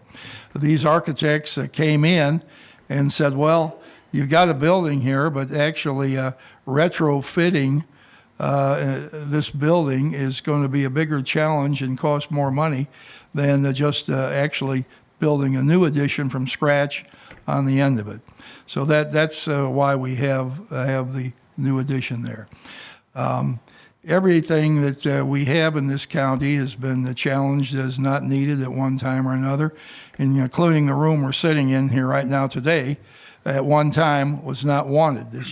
Right below us used to be the back door in the parking lot, a long time ago. So life goes on. We have to step up and meet the challenges, and very few people, after something new is adopted and done, hardly ever go back and say, well, I wish we didn't have the John Black Community Center. I'm sorry we built the pool. I'm sorry we did this. I'm sorry we did that. It becomes part of life in the community.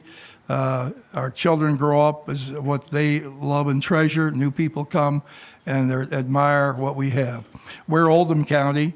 We're not other counties that I could mention today that are going to be at the bank by August to borrow money to keep themselves going until November.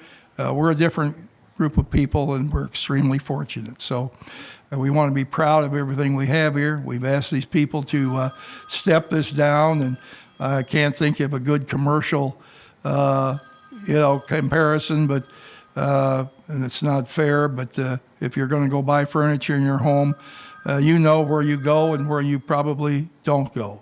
Well, we're leaving where Oldham County goes, even with this design, and heading toward something that, maybe a little less than what we would really put the Oldham County standard on if we had a choice. Nevertheless, that will be the choice of the entire fiscal court here, and we'll take this under consideration. We'll go back and compare what they have here and talk about it and make some type of decision to move forward or not do anything. I don't know. It'll be up to the court. So I personally like it, but like what we had before. It's a lot of money, but time goes by, and we do have the resources to accomplish our goals here. And we're so fortunate in that regard. So, Magistrate Tice. So we're going to accept what they've told us today and looked at it, and we got all the costs and everything. Will there be another time that the court will be able to talk together or in court and discuss other ideas and other solutions to a problem? I think so, sure. Yeah. I've said some to other magistrates individually, and I think I've even said some to you. I have other thoughts that I think would be a lot more appropriate than spending this money where we're talking about. But as long as we've got another views, then I don't need to go into a commentary today. I mean, as long as we've got other opportunities to talk about. We're not going to decide anything today. Perfect. Thank you. We're still talking.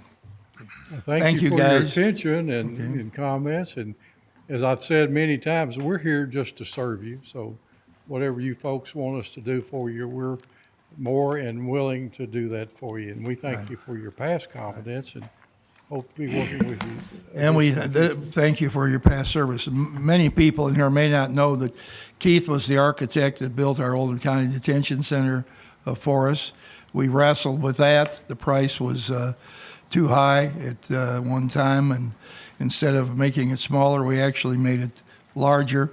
It's operating very well. It's paying for itself, and we have a very excellent facility. When you go by, you can't tell, but all of the mechanics are in the roof of the building. People that come to do service work don't have any interaction at all with the prisoners because all the mechanics are upstairs. That was Keith's idea, and we liked it very well, and it's really been a home run for us. So thank you for the work you've done for us. Yes, sir. Sure. All right, let's do this. We'll knock the payables out, and then we'll come back and start with community business in about 10 minutes and ask you, I don't know if you can lobby the magistrates when they go to the restroom or not, but, at your own risk, maybe. All right. Is there a motion we pay the bills today? So moved. Second. All in favor, please say aye. Aye. All right, it's now, we'll come back at 10 to 4 according to our clock here. That's about 9 minutes.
Time now to go back. Is there a motion we go back into session? So moved. All in favor, please say aye. Aye. Motion carries. Time now for the second public comment for our meeting today. I said I'd move the public comment down in the front of the first reading of the data center ordinance because this is not something we normally do, but there are a lot of people who've come today, so, certainly respect your time today and willingness to come and speak to the fiscal court. So I'm going to open our public comment up, and is there anybody who would like to address the fiscal court?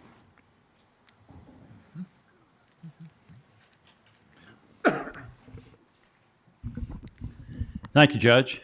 Don Erler, 4005 Old Highway 53, LaGrange. Okay. I'm here today to thank you and to thank all of the members of the fiscal court for their unanimous support of the proposed moratorium on data centers.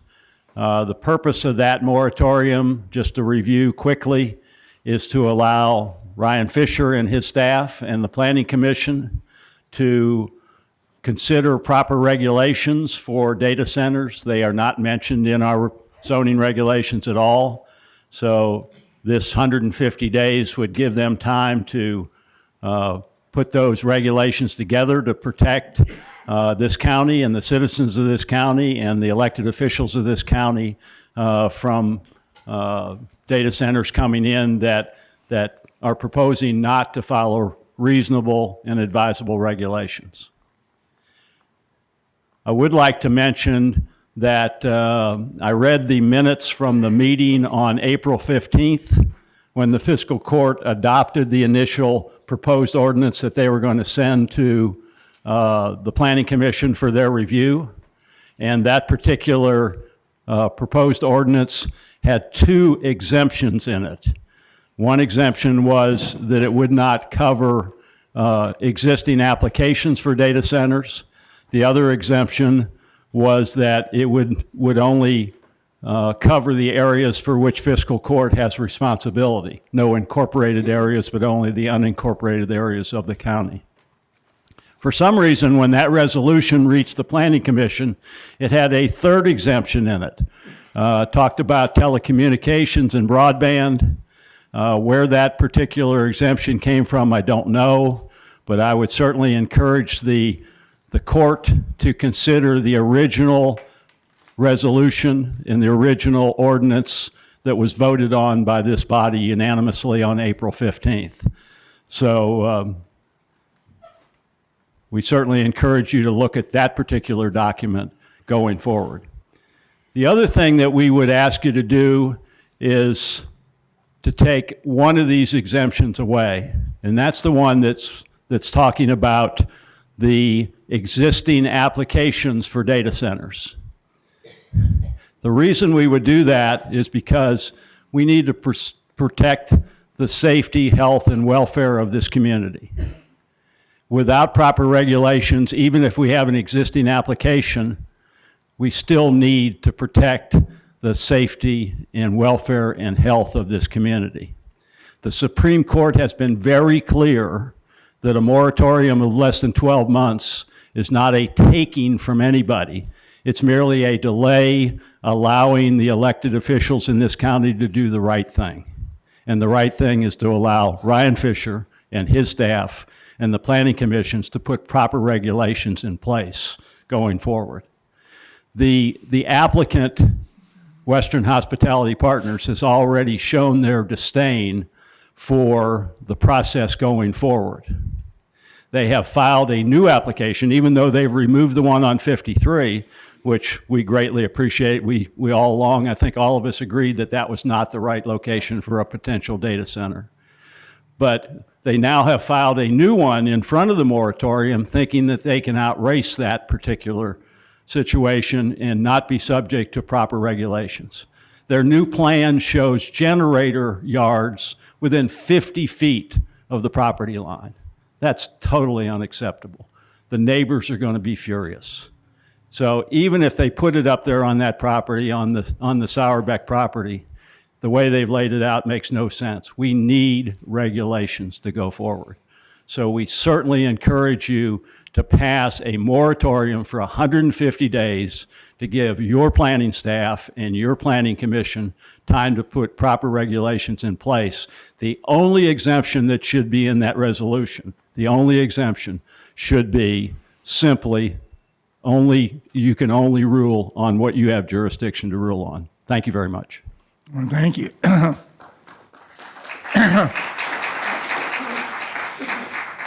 You know, I failed to mention before Mr. Erler started that we allow 4 minutes, up to 4 minutes for each speaker.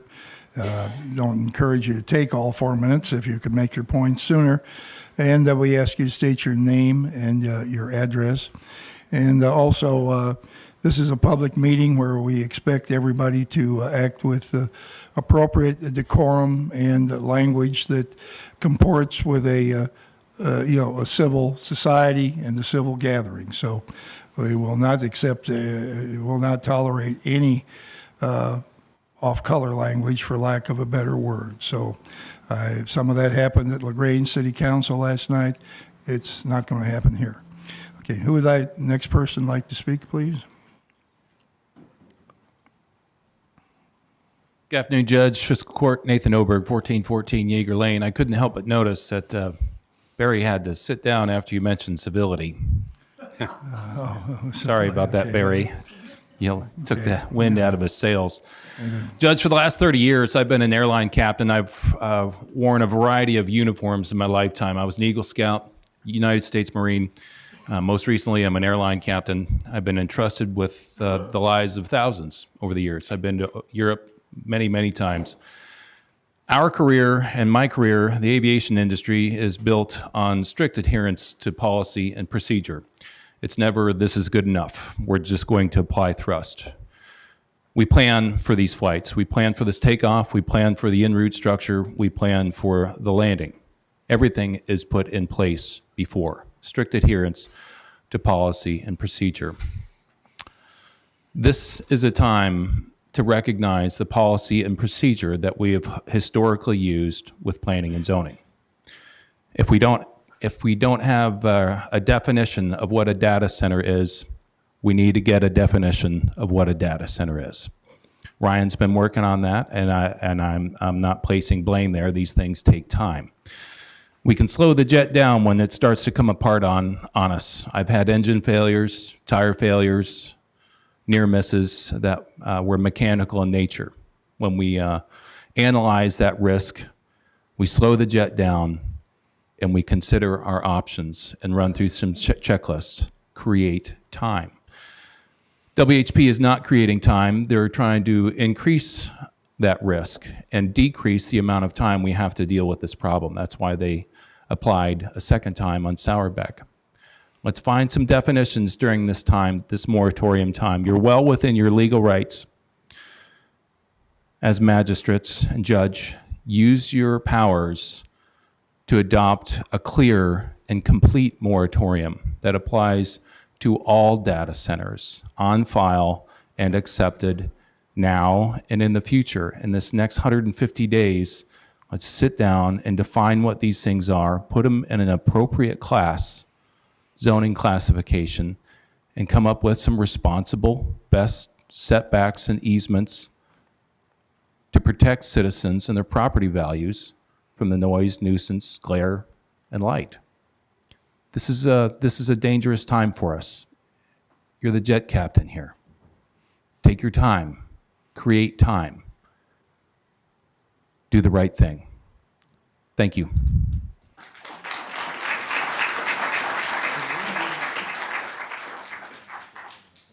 Hi, I'm Barry Laws, 3411 Findlay Mill Road.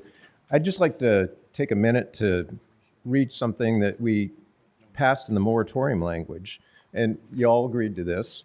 It's whereas the current zoning and development regulations may not adequately address the unique characteristics, demands, and potential cumulative effects of a data center, and whereas Oldham County Fiscal Court finds it necessary to evaluate existing policies, infrastructures, capacity, and long-term planning objectives regarding data centers, and whereas Oldham County Fiscal Court has the power to impose moratoria to protect the public health, safety, and welfare.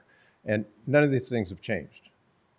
You have the power even for existing applications. Yet for some reason, fiscal court hasn't explored this power to protect our citizens' health and safety. I request the court use its power to delete the first and the third exemption to this moratorium. For health and safety, this moratorium must apply to the current application and no carve-outs for broadband or telecommunications. Thank you very much.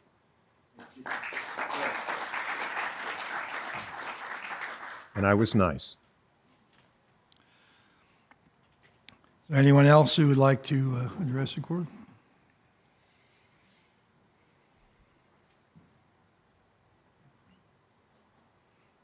Alan Hayes, 2923 North Highway 53, LaGrange. Mr. Judge and members of the Fiscal Court, I want to thank you for your continued work on this issue and for taking steps to improve the location of the proposed data center project. It's clear that the new site addresses some immediate concerns raised by the original proposal, and that progress is appreciated. But while the location may be better, the deal still needs work if it's going to be good for Oldham County in the long run. We're not just another rural county hoping for development. We're sitting on 3 strategic infrastructure assets that most places would kill for.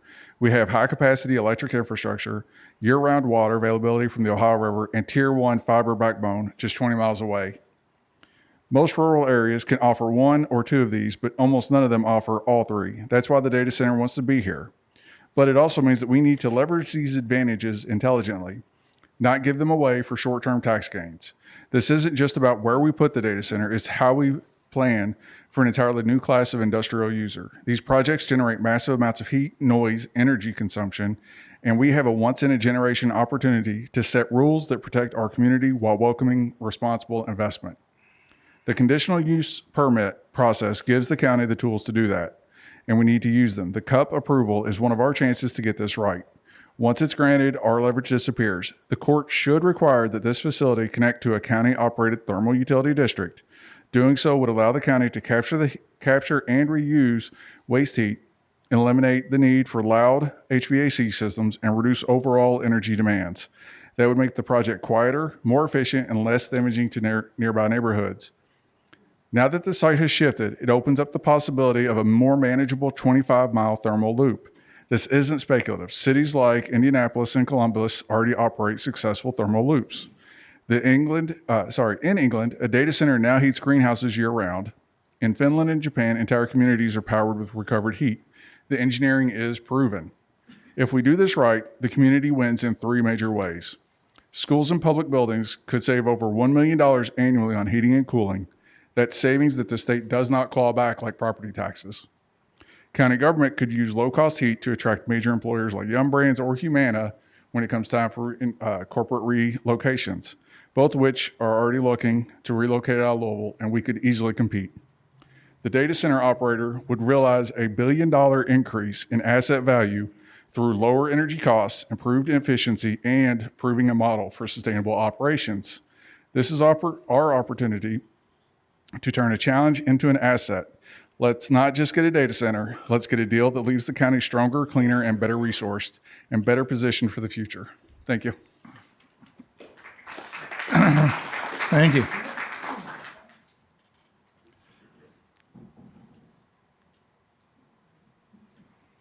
Hi. Fan, Fifi by most people for the last 50 years. I live on Dawkins Road in LaGrange. My parents had a frame shop here for about 30 years on Main Street, and it's still operating now through 3 more new owners. But my mother was granted a plaque because she was a little bossy on Main Street. We didn't have all this control over Main Street then. She was the control. And Mr. Tice's wife worked for my dad for a while. And when they retired, all of the businesses gave her a plaque that called her the mayor of Main Street. Well, she thought that was the highest honor of her life. And I said, Mom, it might be because you're so bossy. You know, that may not be an honor. But she got things done. And I was her sole caregiver for 11 years. She died 3 years ago with dementia. And the last request that she had for me was make sure that you show them my Mayor of Main Street plaque at the funeral. And I did, and everybody laughed because they knew her. But somebody asked me during one of the big hoo-ha meetings that were done, I wonder what Doris would think about this now, all of this. And I just said, I'm just glad she's in heaven, because she might just be like a nuclear blast going off. We're just, we're in the middle of a lot of whirlwinds here. And a lot of us feel like, I think Mom, when she started the beautification process in 1975, she and Dottie Lamline were like a two-man team. And Mom went to Tennessee herself and bought the trees that they planted on Main Street that they just took down about 15 years ago, and told all of the owners, you've got to water the tree in front of your business. And one guy who was like a son to her at Dizzy Dave's said he decided he wasn't going to water it, and his tree started shriveling up. And Mom said, well, I'm just going to have to go down there and jerk a knot in his tail. And she did. And she said, I will come down here with my 5-gallon bucket of water, and I will water this tree, and it will live. And he said, okay, Doris, I will do it. So there's a lot of us that have been here, 50, 60, 70 years. And all of this drama and things held back and surprises,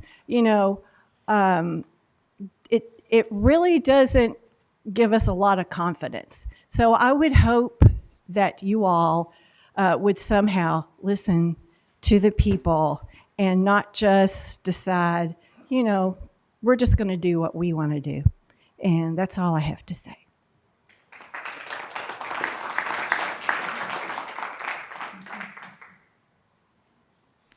Is there anyone else who would like to speak today?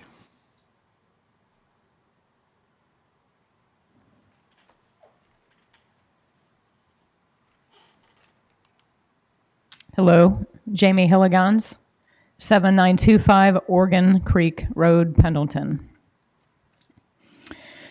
For 2 to 3 months now, the citizens of Oldham County have been learning, organizing, and showing up to support our community and our way of life.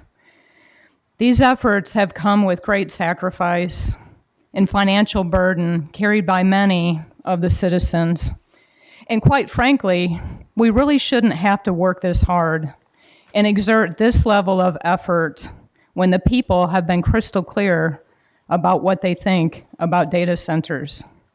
Yet the plans continue to move forward full steam ahead. This moratorium will allow for adequate time to develop needed zoning ordinances, and we appreciate that. I ask that in addition to developing zoning rules, that this body would also look into and take the time to study potential schemes or efforts by the big tech firms or the end user, whomever that may be, as it is well documented that in some communities, not in all, but that in some communities, they have come up with ways to avoid paying the local taxes to the municipalities. And unfortunately, in some of these cases, the communities and the leaders have gone forward, they've built the data centers, started them up, only to find out that they had been hoodwinked. So I'm asking that in addition to developing zoning ordinances, that we also use this time to make sure that if a data center does go forward in Oldham County, that we actually reap the financial benefits as promised. I support this moratorium. I also request a special called meeting for the second reading so that we can pass this moratorium without delay. I also ask that we continue without any exceptions or exemptions. Thank you.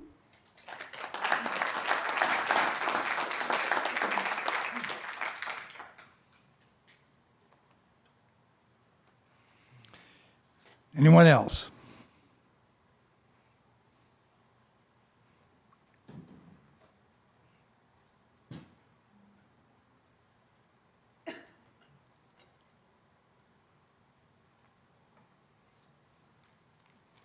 My name's Arthur Blake, 1813 Foxborough Road, LaGrange. I keep up with all this and do a lot of research and a lot of studies. This has been going on 10 years, this data center technology. It's really picked up. In that period of time, these big big money companies like Musk and Meta, Amazon, etc., they're doing this all over the world. They're doing it in Africa. We're fighting the Chinese. I'm trying to get a perspective on how massive this is, what we're really looking at here. And this is the very, very beginning. Y'all think that, we'll vote on this and we're talking about this one little spot and we'll try to clean up the air and stuff and we're going to get a bunch of money for our schools. No. What's going to happen is this is going to metastasize all over the county, other counties, the whole state. It's taking over states like Georgia, Virginia, Colorado. It's so massive because of the economies of scale. To make any kind of profit for these companies, they have to keep expanding. They've done this. They're very good at what they do. They've done this over and over and over a decade. And they've come in here like we're not wearing shoes, and they thought they could slam this through. And they're very hot on working on it, and that's fine. You just got to realize what they're up to. And this isn't just one spot. Pretty soon it'll be the prison. It'll be every other place, up 53 and everything else.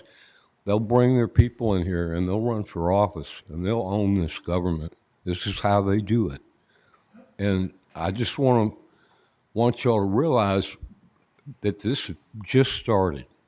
This has been going to be going on next decade, 2 decades. This isn't going to be like a Walmart or something. This is the very beginning you're watching of what happens and is happening.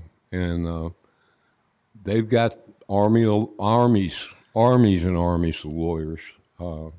This is the future. And I guess, I know I've got time running out, but trying to just put a perspective where we're at, what we're talking about. Right now, we have one last chance to try to bring some common sense into this before it explodes beyond our control. Absolutely, whether they're 75-foot buildings or whether there's a giant Caterpillar diesel generator running full time because they can't get enough power out of 3 power plants they're looking at to expand it by 2 over here in Trimble County for this purpose alone. And they'll eat that and they'll need more. And they'll start these generators going full time. This is what's happening in other places. And when you get 60 of these giant Caterpillar generators, you have no concept of how much particulate matter, the environmental impact of this, whether it's radiation, water. You're supposed to be looking out for the kids and the families and Oldham County. And unfortunately, this board right here is not powerful enough to even make this bigger. The Thank you, whole state. Mr. Blake. I think your 4 minutes is Okay, up. I've taken too much time. Okay, well, thank you all for hearing me out.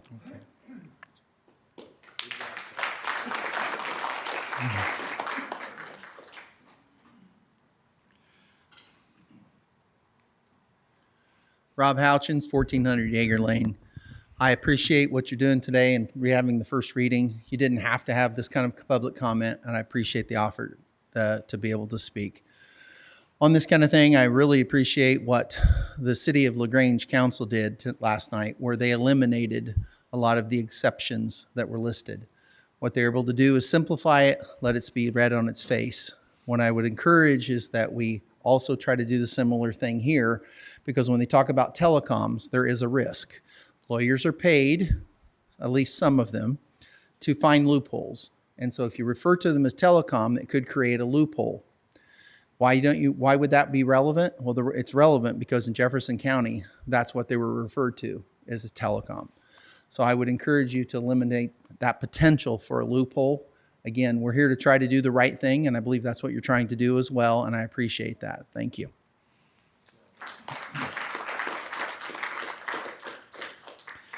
Anyone else?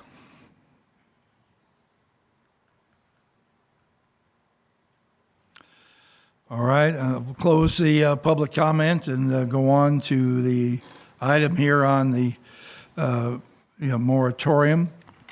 We have before us an ordinance, KLC 25-910-508, an ordinance imposing a 150-day moratorium on the acceptance, processing, and approval of applications for the development or expansion of data centers of any size, all private utilities, all private utility buildings, and all data storage facilities within the jurisdiction of Oldham County Fiscal Court.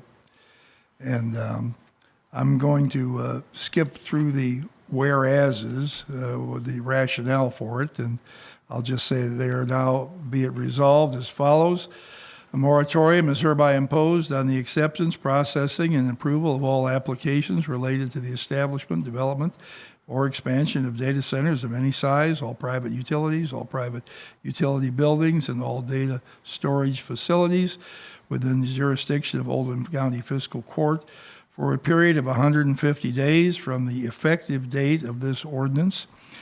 The purpose of the moratorium is to allow time for the judge executive, magistrates, staff, consultants, and relevant stakeholders to consider infrastructure and utility capacity, environmental and land use impacts, economic benefits for the community, and best practices and regulatory frameworks for the comparable jurisdictions, and subsequently review and update applicable policies, zoning regulations, and standards related to data center development.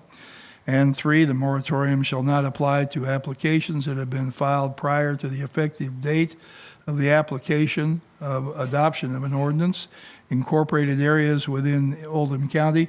And 3, the installation, construction, expansion, and maintenance of broadband and telecommunications provider networks already serving Oldham County residents and businesses under agreements with the Oldham County Fiscal Court and/or with Kentucky State Government. Further, it shall not apply to buildings, huts, terminals, pedestals, or other structures used by broadband and telecommunications providers in the course of their serving the Oldham County customers. So that's the proposed ordinance. Is there a motion to adopt the moratorium? Judge, I make the motion to adopt. But this is a Oh, first reading. excuse me, you're right. Yeah. This is the first reading. But Judge, I do have some questions All on right, this. I got ahead of myself. Okay, Magistrate Woosley.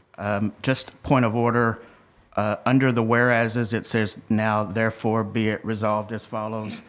It should be it ordained as follows, since ordinances are ordained, resolutions are resolved.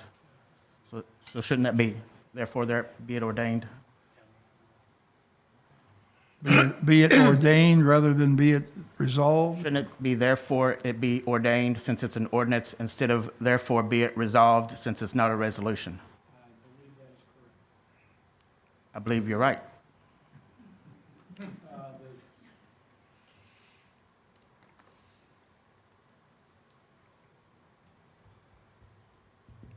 Just shake your head, Barry. We're good with it. Number 4 of KRS 67076 is, Can you turn your mic on?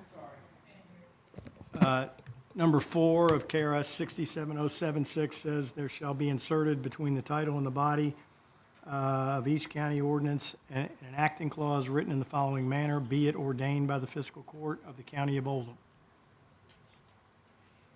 So I would like to have that language inserted into this. Also, when we originally asked for this moratorium to be sent to planning and zoning, we only included 2 exceptions, and you had asked that we include that third one. You explained to us that this was for AT&T. I would like for you to go into that a little bit further and explain that, because my request is to take that out with the concern that, as was mentioned here, that the word telecommunications is used in Jefferson County to describe data centers, and I don't want to put any loopholes in here. So would you explain why that was added in to this ordinance? And then I would request that it be taken out. Well, it was added in simply because AT&T requested it. They felt like it had the potential to interfere with their delivery of services to existing within Oldham County.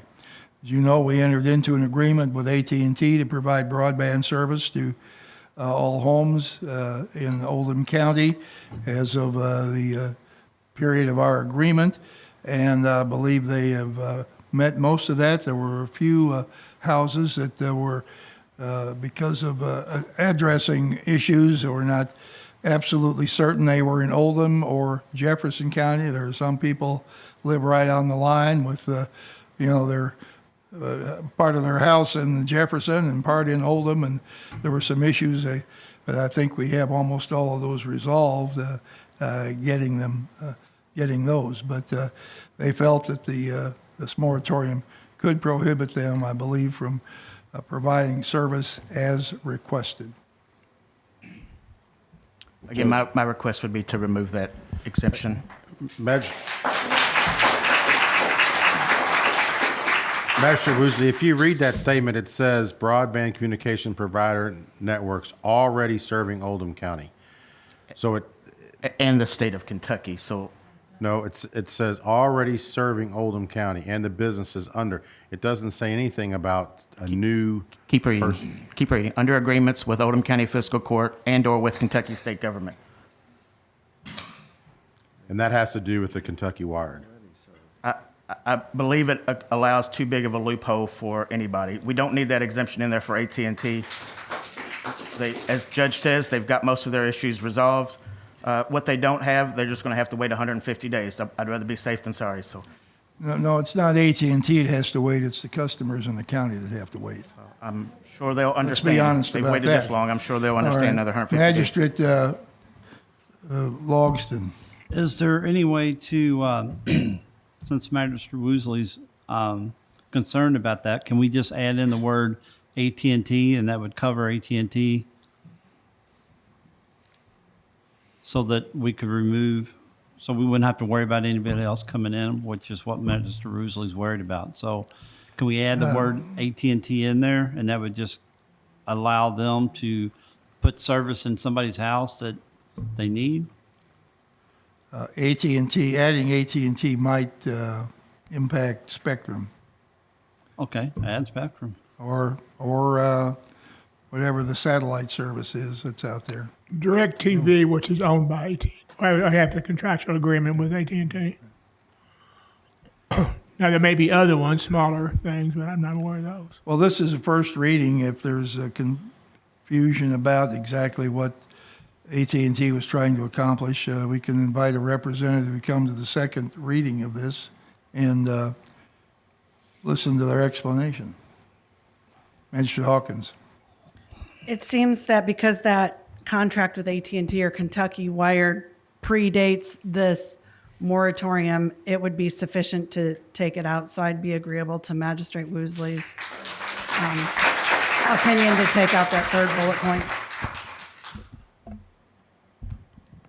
And also, I think it would be too much of a change. Wouldn't that be considered, Mr. Baxter, a significant change if we leave it in and then decide to take it out at the second reading? I wouldn't think so. Amendments are supposed to be in writing, however. And the first reading, we're just supposed to introduce the the moratorium, the changes we made at the second reading, as we've done in the past. But if it's a significant change, then I don't want to have to go back and redo the first reading. Substantial change. What did I say? Significant is Significant. substantive. Substantial, significant, okay.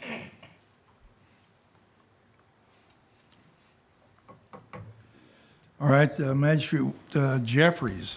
Yeah, just concern, I guess, as Magistrate Hounds has pointed out, we just want to make sure that we're following the what we are allowed to do or whatever. And as if this is a first reading, can we make changes to the document at the first reading, and or do we need to wait for the second reading?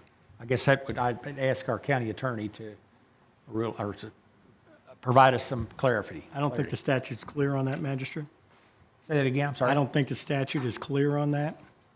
Okay. So if changes are made, they're supposed to be made in writing. It says all amendments shall be proposed in writing, and only by setting out in full each amended section. And it doesn't say you have to do it at the first reading or the second reading.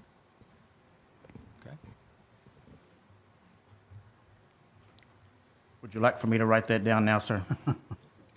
Take out exemption 3, please. Well, but we're not going to take anything out today. We're going to take it out at the second reading if we take anything out, I think. I don't think we're going to remove anything. It's just first reading. How is it put in? And I'd like the AT&T lawyer to come here. This can have a boomerang effect here. We have a contract with these people to provide this service. Are you going to step in and tell them that you're taking it away from them? I don't know if you can do that. Let's get some legal advice on that. I'll tell you right here, it says installation, construction, expansion, and maintenance, okay? Now, if any of your homes happen to have your broadband go out, you can forget your service for 150 days because we're not going to have any broadband for you or anybody else in this county. I don't think this is unreasonable. This is trying to, say there may be a loophole here. There is no loophole here. We're trying to deal with these Western hospitality people. We're going to implement strict rules for them to go by here. They are not going to shortchange us. Some of you don't want to believe that, but we're not going to be had. Now, you think we are, but you come up and tell me exactly how we're going to be had. Instead of just saying we're going to be had, you give us the reasons that we're going to be had. You want to infer all kinds of negative things on this business trying to come to Oldham County. I don't believe it. I mean, let's go through our process of regulating this and not just automatically assume that these are a bunch of people that think that we don't wear shoes here and are going to come in and take us to the cleaners. We just don't have that feeling here. At least I don't. And while I'm sitting here, I'm trying to be open-minded and fair to everybody, the ones who are objecting and the ones who are trying to do business here, and not just, feel like we're a bunch of rubes that your people want to imply that you're too stupid to know what's going on. You're going to get whacked. I don't believe that. We're just... We're capable of developing safe guidelines and publicizing those guidelines and letting people respond to them. I think last night, and a lot of things get said. Now, you can tell I'm probably a little bit worn out with some. We cannot keep up with everything that's said by everybody. At LaGrange last night, somebody stood up and said, well, it's going to be 90 decibels on this. We're not going to lie at 90 decibels. It might be 59 decibels of noise at the max, probably 49. We're not going to do that. But somebody's got up and made that assumption and said that's the way it's going to be. Let's all give everybody an opportunity to be treated fairly here in our community and not just assume that we're going to be taken to the cleaners. And I think AT&T has been a good. We had many people here that did not have high-speed access at their home. We looked hard and we talked to a lot of people. We settled on AT&T to get it out to everybody. They did. And we put in $8 million, and they put in $25 million. And they got it out there. So I'm not in love with AT&T, but I have that service at my home. It's working fine. But I think if anybody loses service for anything, and we take this provision out of this moratorium, you're not going to have broadband at your house for 150 days. Simple as that. Because AT&T can't come out, Spectrum cannot come out. So that, that's is that worth the risk to? Some people say I don't care, but others they don't.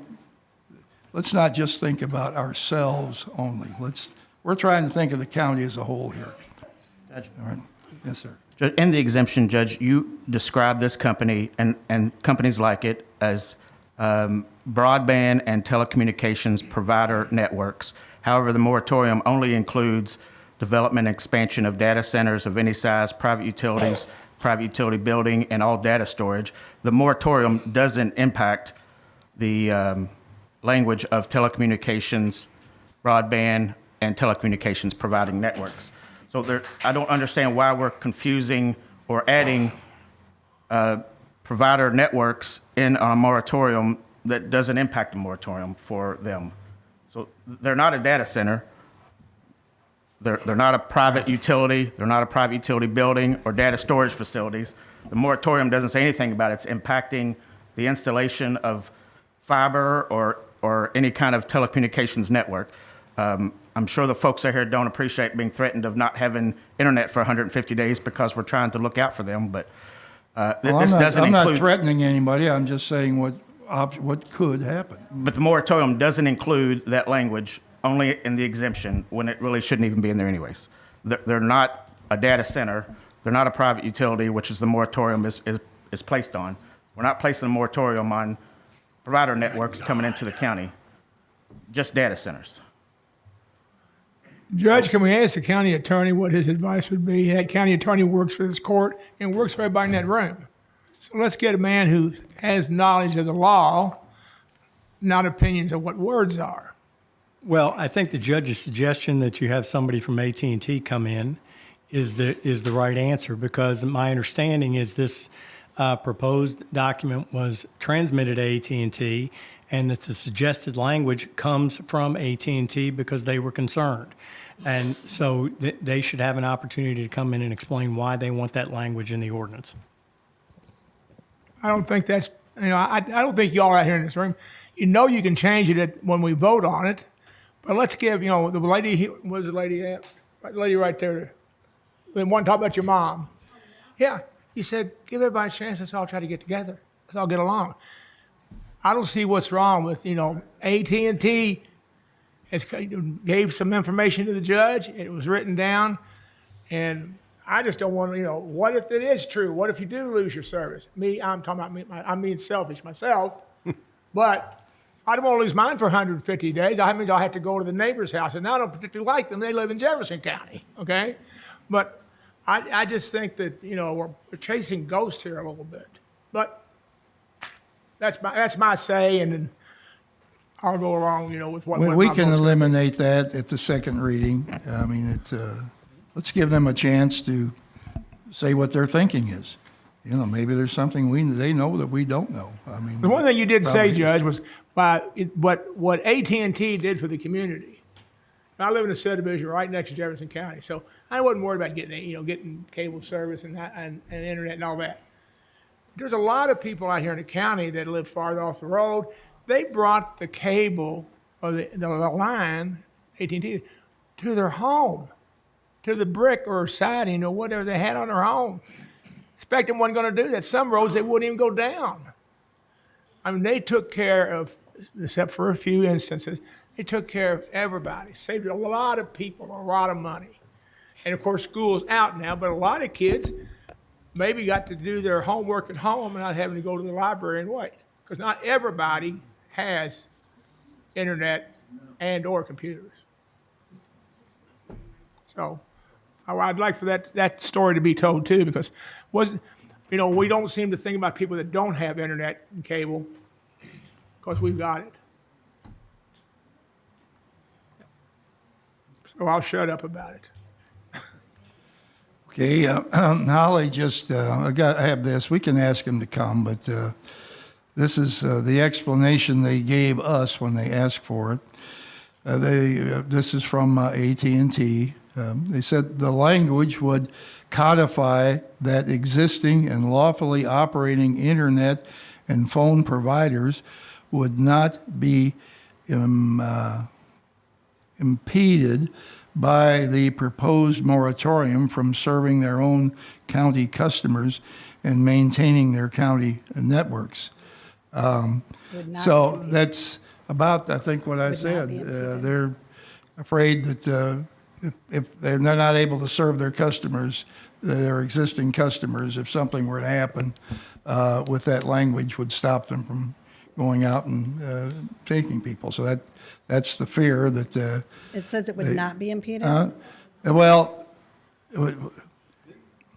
the court would like to suggest that the two sentences, let me get it here again. Well, the language that they say that they're asking be aided would ensure that lawfully operating internet and phone providers would not be impeded from serving their existing customers and maintaining their networks. That's why they're asking that's in there, so that they can maintain their customers. If that's just what I said. If something goes out somebody's house, they think they can't go out and fix it because we got a moratorium on anything here.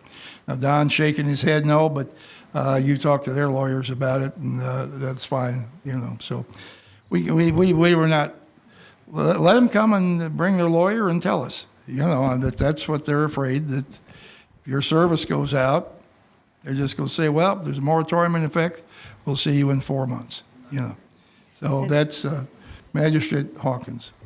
It seems like, as far as I'm concerned, I think I would rather have the goodwill of the people rather than the goodwill of AT&T.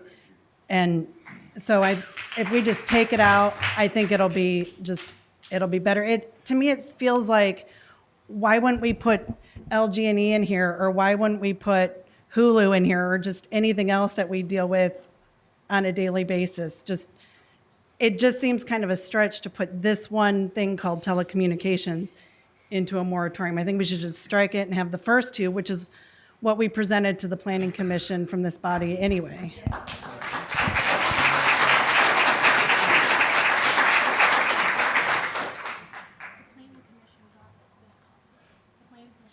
The Planning Commission approved this version of this. But this was the one that we sent to them did not have that third bullet point. The one we did. It did. It's not what we approved, that's what you added in afterwards. Okay, well, they still approved it. And the one All right, city let's council. let AT&T come. I mean, we're kind of going around in the circle here. There are a number of people that could care less if somebody's internet is jerked or goes out and can't be fixed unless it's your own. Then we'll refer everybody to Magistrate Hawkins if that's the case. You can Sure. explain why. S. Hawkins at Oldham County let's be KY.gov. we got, I don't know how many people are sitting here today. We've got probably 60 or 70,000 cell phones, and 25,000 homes have internet in this county.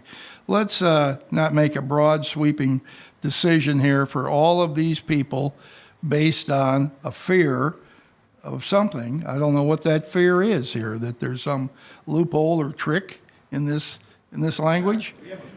Well, you shouldn't. How about trusting us a little bit? Okay, that's fine. We know where we all stand at that point, so we appreciate the consideration, believe me. Could we vote on the language for the first No. reading? Huh? Could we vote on the language No, we that's don't presented vote at the today, first- we just have a first reading. But just the language of the first reading. No, we don't vote on at the first reading on Could language. we vote on the language for At the first second reading. Can we just strike out the last sentence? No, we're,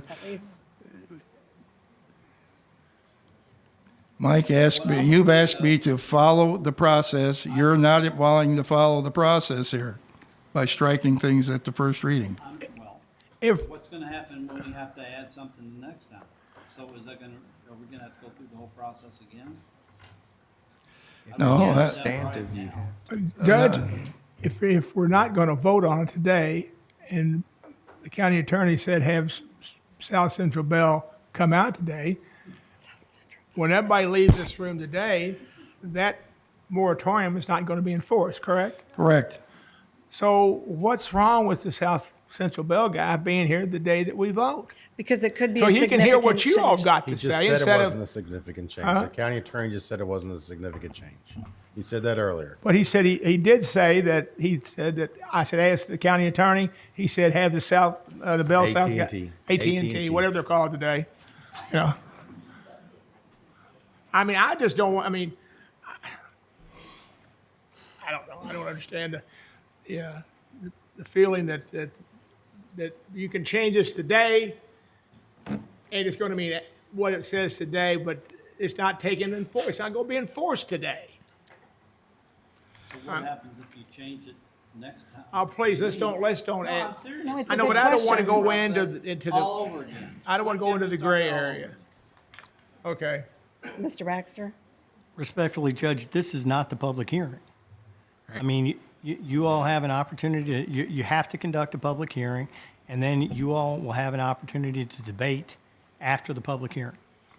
And if a representative of AT&T comes and presents testimony, that's something you all would consider as part of your obligations to be finders of fact and after the conclusion of the public hearing. Right. That's the proper course, right there. Okay. All right, so we have heard the requests and, take them into consideration. We'll, take this up at the second reading. And that's when we'll have a public hearing and come back and tell us again. And we'll have somebody from AT&T here to explain what their concern is. And we'll listen to it and make a judgment at that point. But, all right, moving on to the next item on the agenda here.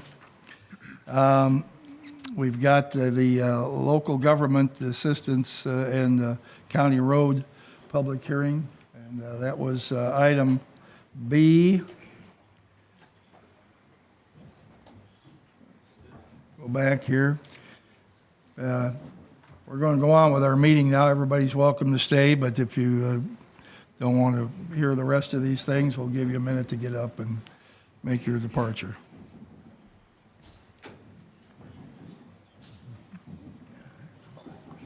I'm getting a little tired being called this on. Judge, I have a question. The Sir. LGEA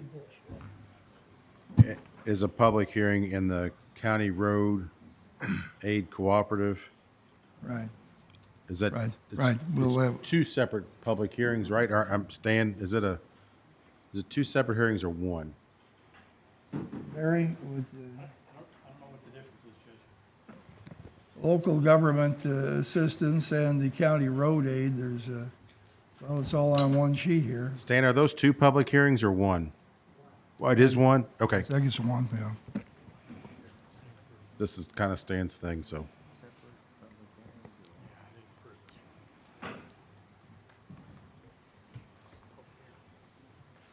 All right, the next item, the purpose is to allow public comment here on the two lines in the fiscal 26 budget. One is county road aid, $653,000, and the other is regarding the mineral severance tax, $174,000.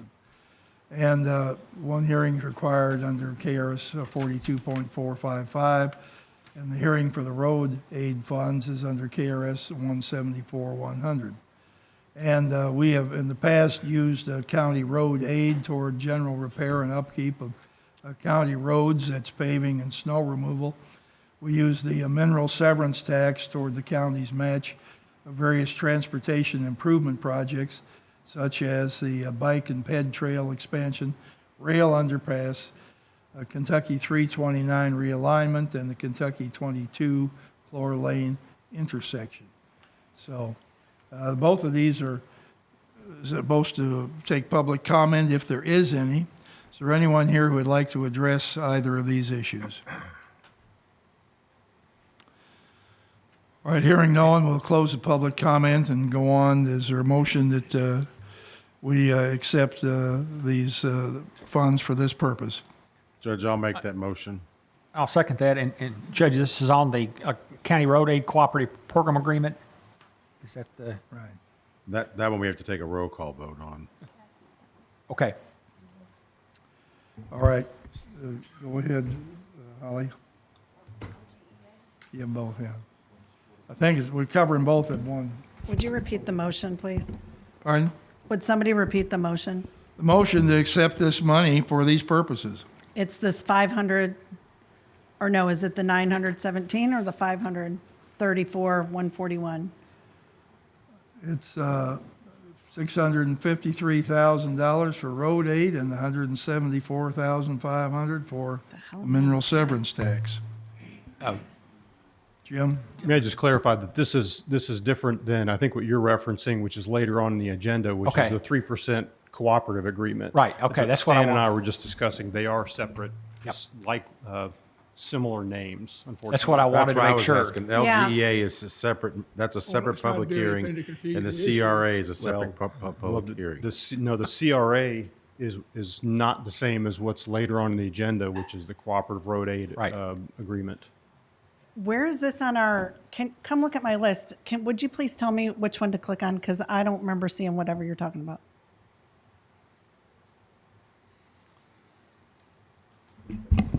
Stan, Yeah, it's not on my those agenda. notes that you gave me were just for Judge. Was there supposed to be an LGEA CRA attachment that was sent to the magistrates? Okay. So it's not it's the first reading, it's not the,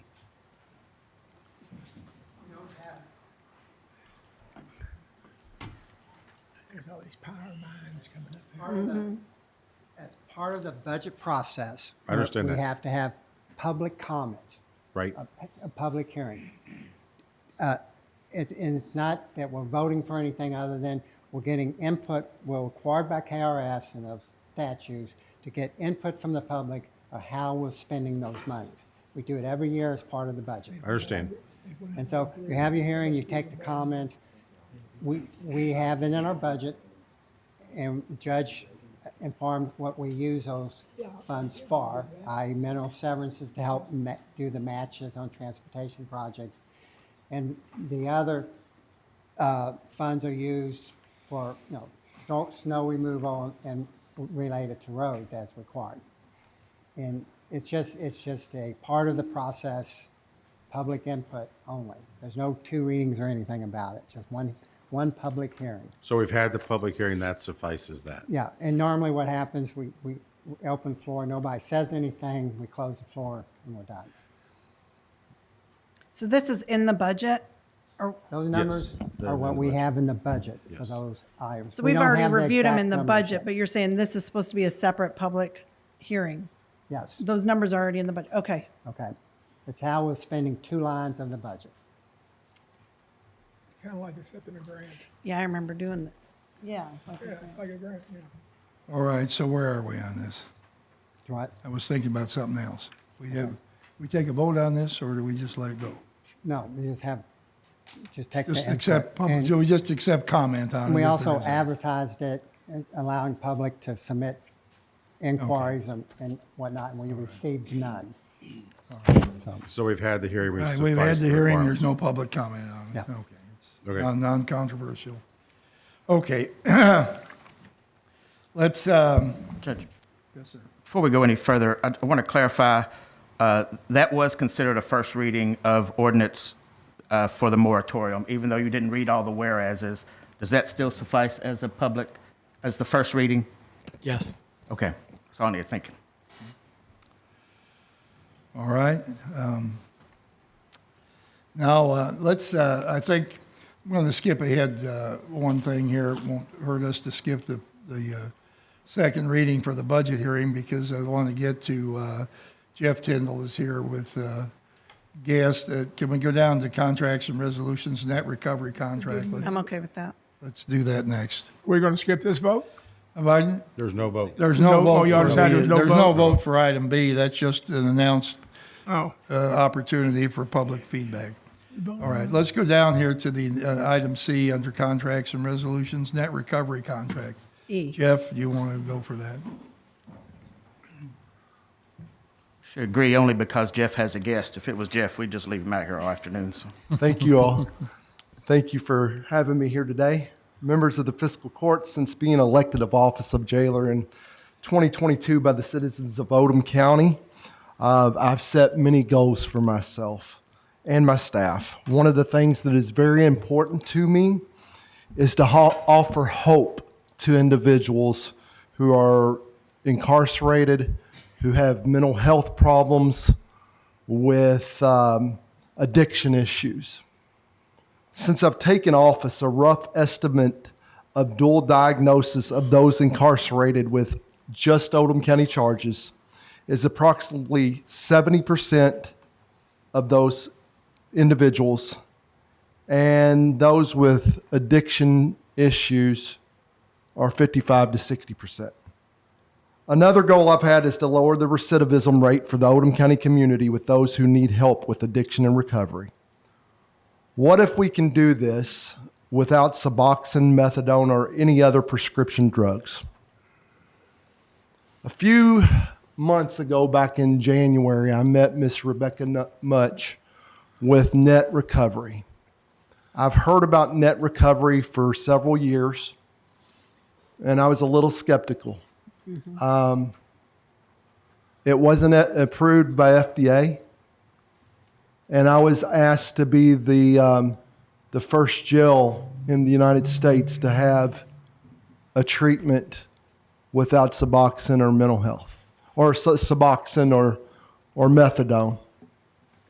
And I was skeptical, so I said no. I told them to come back and see me when it was FDA approved.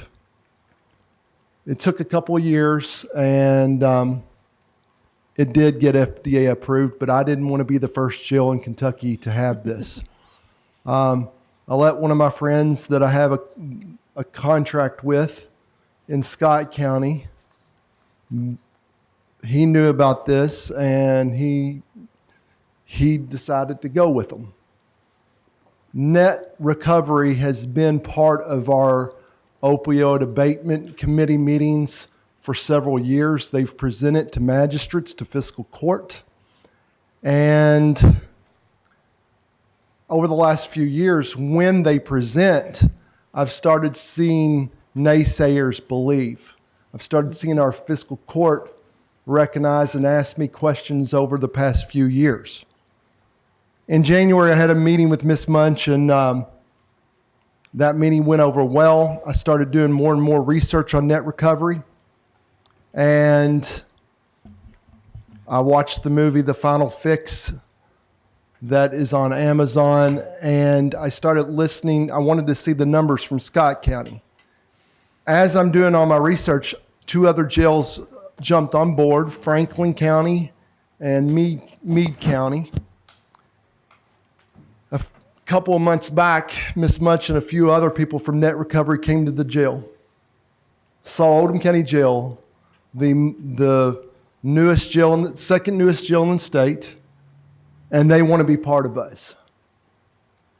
They walked around the jail and thought, I told them when they first came in, I don't know how we're going to be able to do this due to the increase of our population. They came in, they saw it, they saw the way, the passion that I put into the jail, and they said, we can make this happen. I then took it to fiscal court last month and presented it to our fiscal court members. And in the opioid abatement committee meeting. And the room was very interested. We continued talking afterwards, and we came up with a couple different numbers, and we'd like to spend some of our opioid abatement money with to go with this program. So we're here today to answer questions, just to provide a little guidance from that. I have Ms. Much up here with me, just in case she can answer more of the questions than I can. I believe that you're requesting that we have 20 participants. If we have 20 full participants, then we would get 5 additional after that. Is that correct? 20 participants and then 5 incentive treatments once the 20 is Right, is complete. for $100,000. Correct. Right. And these are all people already incarcerated in the Oldham County Jail who Correct. are addicted. Right. People who will be arrested that will be going through detox when they are arrested. All right. And would you want to again explain some of your experience with this? I've heard you once, but others haven't. So please My take own a couple. personal experience? Please take a couple of minutes to just let us know. At one time, you were a very stressed and troubled person. You were able to get a new new hold on life through this program. Yes, so I was actually one of the very lucky ones to use the NET device just under 4 years ago now. Prior to using the NET device, I had tried all of the different things. So my actual first venture into opioid use was actually Suboxone before I had ever tried heroin or fentanyl. I had been introduced to Suboxone by people that had been prescribed Suboxone for their own opiate use. And when you are not an opiate user and you use Suboxone, it's a very, very strong opioid, so it gets you very high. So that was actually my first introduction into it. So after I had fallen down the path of addiction, which I had not, most of my life generally, I had been like a relatively productive member of society. I had a full-time job, I had my own place, I had all the things. It was once I introduced those substances into my life that I had lost everything. So I'm from California. I was homeless for about 6 years. I was jobless during that time. I was in and out of jail during that time. I had lost all relationship with my family. And throughout those years, my mom was constantly sending me different treatments and different programs and different things. She was the one that had found out about the NET device and asked me if I was willing, if she could get me to Kentucky, if I would go. And there was something about that moment where I had to take a serious look around and realize that literally my life was going to go in one of 2 ways, either prison or death, if I didn't do something. So I decided I would go, and I came to Kentucky. I ended up using the device the following day. I was in severe withdrawal, so all of the things that come with opiate withdrawal, your back is killing you, your stomach is killing you, you're sweating, rocking back and forth, all of the things. When they put the device on me, within an hour, more like 45 minutes or so, there was a noticeable difference. It did not take it all 100% away, but I was able to sit up straight. I wasn't sweating nearly as bad. My stomach wasn't hurting as bad. My back wasn't hurting as bad. And so the withdrawal, the effects that it had on bringing down my withdrawal symptoms were huge. But the biggest thing that it did for me was on about, I would say like the end of day 3 treatment, I had this clarity of mind that I had not had in many, many years. And like I said, I had been in and out of rehab. I had done this. It was in that moment that I realized that the amount of time that I had spent out there in that chaos, in that madness, all of that was actually really short compared to the amount of time that I still had in front of me and what I could still do with my life. Those feelings of hope and excitement for the future were not feelings that I had ever had on day 3 of detox in treatment before. And honestly, I have to say that I feel like that's because the NET device was able to clear that fog and allow me to experience those other feelings, allow me to realize that it was possible for me to do this. The NET device is amazing for helping with withdrawal symptoms, but seriously, the treatment is anywhere between 3 to 7 days.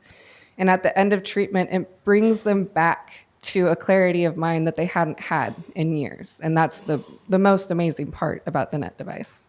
And it's non-pharmaceutical, so it's not something that's just being filled with another drug. Right. So we've been aware of this for 4 or 5 years. Mm-hmm. We've been hearing about it, but others have taken a step forward and did get FDA approval. We were presented with requests to participate before it had FDA approval, and we turned it down. I think it's something that, I think it's something we should go forward with now and try to help people. And a number of people in our jail are addicted. It'd be nice if they could get out of jail unaddicted. And, Magistrate Logston. So we're going to use the opioid money that we have, correct? Pardon? Are we going to use our money? Yeah, this would come from the. Well, has the Attorney General approved this? Yes, I think, right. Yes. Yes, it's an approved expense. Judge? Magistrate Woosley. As much during the opioid abatement committee meeting, you showed a video. Would you be able to tell us the name of that video on YouTube so that we could look it up and So folks at home could the see video it? that was shown was the trailer for the Final Fix documentary. The Final Fix. It is available on Amazon Prime. I believe it's $1.99. I can also send you guys a link to it if that would be free. So this is a device that patients would wear for up to a week. Again, you said it was non-medical. Yeah, so it's completely non-invasive. It's non-pharmaceutical. It's about the size of a cell phone. It's attached to two adhesive electrodes that get taped behind each of the ears. It gets loaded with a program that is specific to the patient's drug use. So they'll take a drug test, we'll see what's in their system, and then it gets loaded with a program that is specific to that. So it's able to treat for polysubstance use, which is honestly what most people are coming in testing positive for, is more than one substance. It's a very mild stimulation. It's not anything like when I used it, I felt it for the first night and then I got completely used to it and I didn't feel it again. We have done, like Jeff said, we've done a tour of the jail and we've seen exactly where we would be holding the inmates that would be treated. They would be separate from the general population so as to avoid any issues with the lead wires or with the actual device itself. Right next to medical, so they're under constant supervision. We would be sending in our own net tech, net recovery employees that would be coming in to meet with the patients, asking all the specific questions, meet with them twice a day while they're on treatment, so that wouldn't fall onto the jail staff at all. And the screening process to make sure that they would be eligible to use it. There's a couple just medical eligibility things that would exclude somebody. So the length of treatment is dependent on what they're using, kind of how long they've been using it for, and then also just the individual themselves. So the individual will really be the one that will start to tell when treatment is complete. They'll start to have off periods on the device, and it will kind of start to just bother them. So they'll be like, yeah, I think I'm done. And then with the questions that we ask them as well. Jada, what is, if it's approved today, what is your time frame for having it started? I can start it. I've been preparing for this since January. You have inmates. So we could start it tomorrow. It'll probably be next week. We would set up a series of meetings just to make sure that our staff and their staff, everybody was on board, so we could start it within 2 to 4 weeks. Would you be willing to come back and make sure we get a report on how it's going, even with the first couple of inmates? Yes, one of my thoughts has been, not only do we house for Scott County, for Henry County, Trimble County, and other counties, it's something that I want to see. And Scott County is the one that was the very first jail to have it. Since January, they have had 36 people take this treatment. As of last month, it was like 24, and 18 of them completed it and are doing amazing. So it's something that I want right now. It's Oldham County, but I want to see the big other counties that we house for, Henry and Trimble, be a part of this too. But the first 20 are going to be Oldham County inmates. This is our 20, our 25. Judge? Yes. Magistrate Jeffries.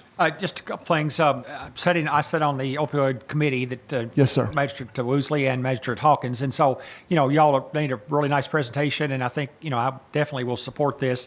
I guess, Judge, my question would be, would you be ready for a motion? And do we need 3 motions, or do we need 1 motion to approve the net recovery contract? I think we just need 1. Okay, well, I move that we approve the request that's been proposed here for the net recovery contract for Oldham County to use our opioid, $100,000 of our opioid funds to fund this program. Second. And should die. Yes. Is this particular, what you all do, procedure, I don't know what you call it? Treatment. Is this being used in by doctors that treat people that are addicted or co-addicted in the medical world, someone that's not incarcerated? You want to come over here?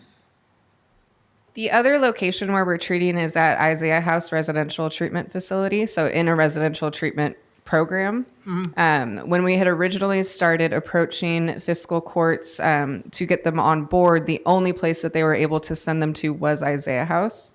We ran into issues with that just because, it's hard to imagine that one treatment facility would be the right one for every single person. Right. And also, obviously, some counties are far away from Isaiah House, So we started looking into how we could directly impact the community within the counties themselves. And so that's when we started looking into the detention centers and open it up to Scott, Franklin, and Meade. But are y'all moving towards people like there's detox centers in Jefferson County. I can't think of the names of them. Yeah, the only reason that we have not expanded to other types of facilities really is we're a relatively small operation, and so we didn't have the manpower to get into multiple facilities yet. So we're adding employees and different things as we continue to expand. There is another program that we are working on, which is kind of a direct to consumer program.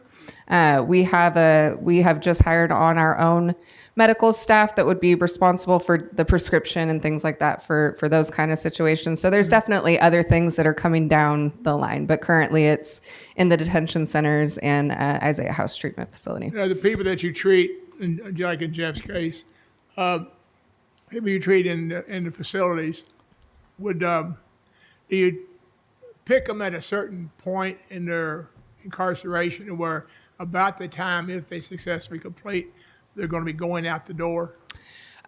We really start treating them pretty much as soon as they come in. Okay. Yeah. So it would be our treatment would be almost immediately with them coming in when they're detoxing and start the treatment then. So they would be segregated till the end of their incarceration? Until the end of treatment. So, Okay, but yeah. you put them back in with the general population? Correct.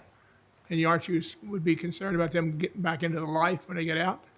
Well, they would be given the best possibility, the best foundation to avoid that. Their withdrawal symptoms obviously would be gone. Their physical cravings would be gone. There obviously are outside triggers and outside things that could possibly affect that. And that's not something that we would be able to combat with the device. Mm-hmm. But another thing that I'm hoping to do with Jeff is ramp up their resource availability and make sure that there is recovery being offered in other ways besides just the withdrawal treatment, obviously. But using the NET device, I 100% believes gives people the best foundation to be able to start on that recovery journey. Jeff, Mr. Dodd, to add to that, after they're done with their treatment, we have a classification process for all the inmates. So your regular county inmates that are going through our county courts for drug addiction, mental health, things like that, we have a separate cell that we monitor. There's just a classification. There's medium, low, high risk inmates, and they would fall back into the low, medium, low portion of the jail. In a simple layman's term, you're trying to keep the apples with the apples and the oranges with the oranges? Correct. Okay, thank you. Yes. Thank you for your time, Aaron. Magistrate Hawkins. You said you have medical right next door. As I understood it, there would be somebody medical with them at all times. Is that right? Or What is it now?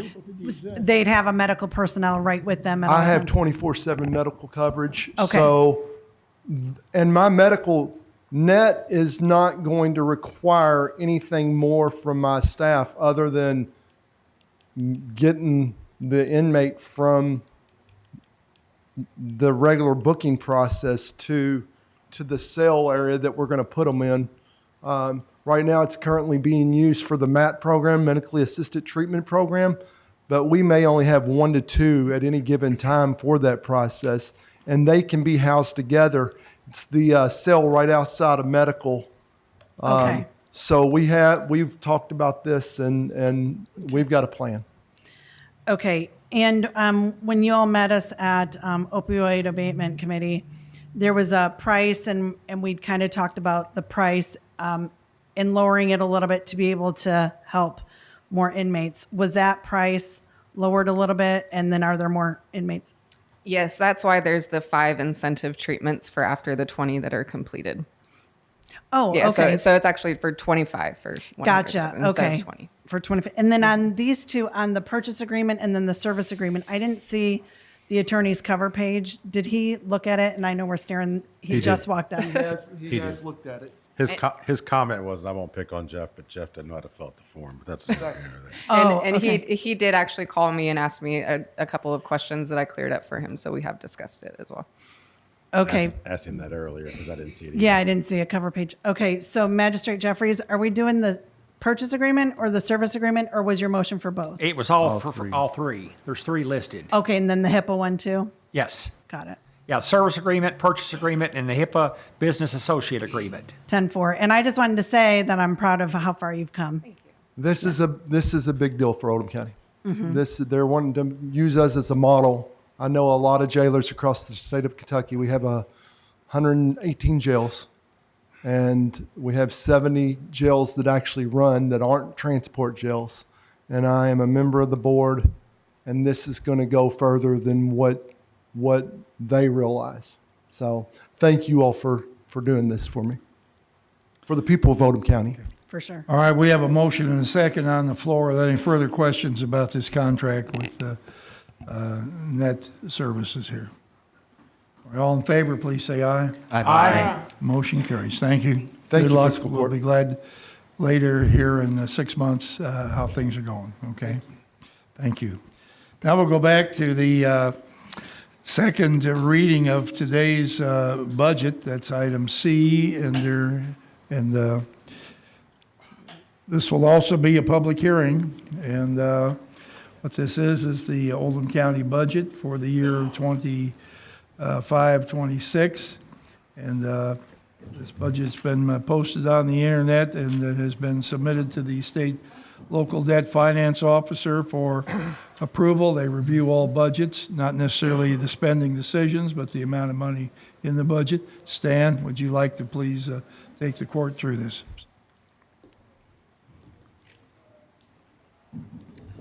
Okay, we presented the first budget, and since then we've made a few minor changes. Mainly, we discovered some of our revenue forecasts for occupational tax was too high based on current things. So we've adjusted budget for a few changes, but fairly minor.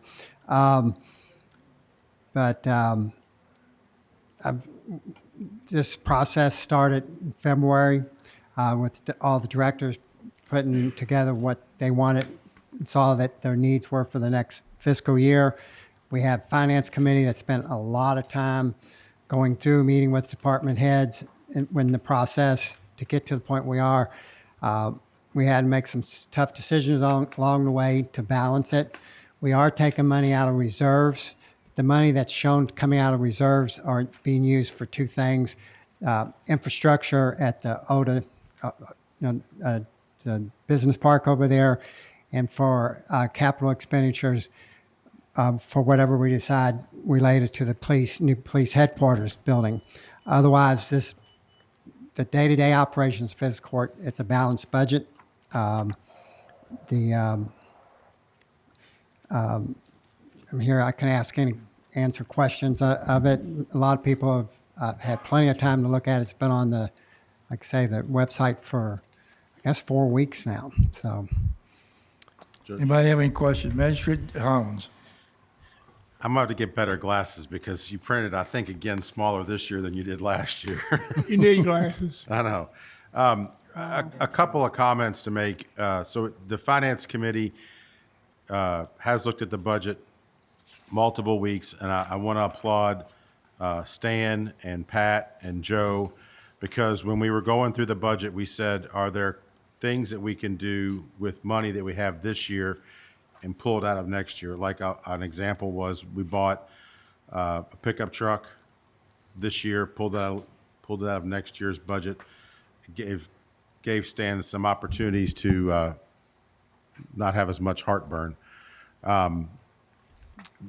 The thing I want to make a comment about, and I've said this to a few people, the budget, if you look at it, the total budget has got a lot of ins and outs that are things that happen if another trigger happens. The example that I was given when I first got on Finance Committee was there's a grant for recycling equipment. If we don't get it, there's no expense. We're not going to buy the recycling equipment just because it's in the budget. There's also some road stuff that's in there that comes in and goes out. But by my calculation, and Stan, I gave him this number and he fundamentally agrees, we're about $20 or so million in operating expenses. And that is keep the lights on, pay for salaries, gasoline, and that kind of stuff. So keep that in the back of your mind as to what the actual budget is that we have. The capital items, or the one thing of caution I'll give you, and this is, I don't know how many hours, Stan, we talked about this. We're balancing some of the budget with interest revenue. And so when we spend down the reserves, we lose the opportunity for the interest revenue. And we also lose the opportunity for interest revenue when the rates go down. So one of the things that we're going to have to do is we're going to have a conversation. Hopefully it starts sooner rather than later about how we can figure out how to make the numbers work once we lose the interest revenue, because it's going to make things difficult to happen. I believe it's $1 million and some change in interest revenue, if my math's right.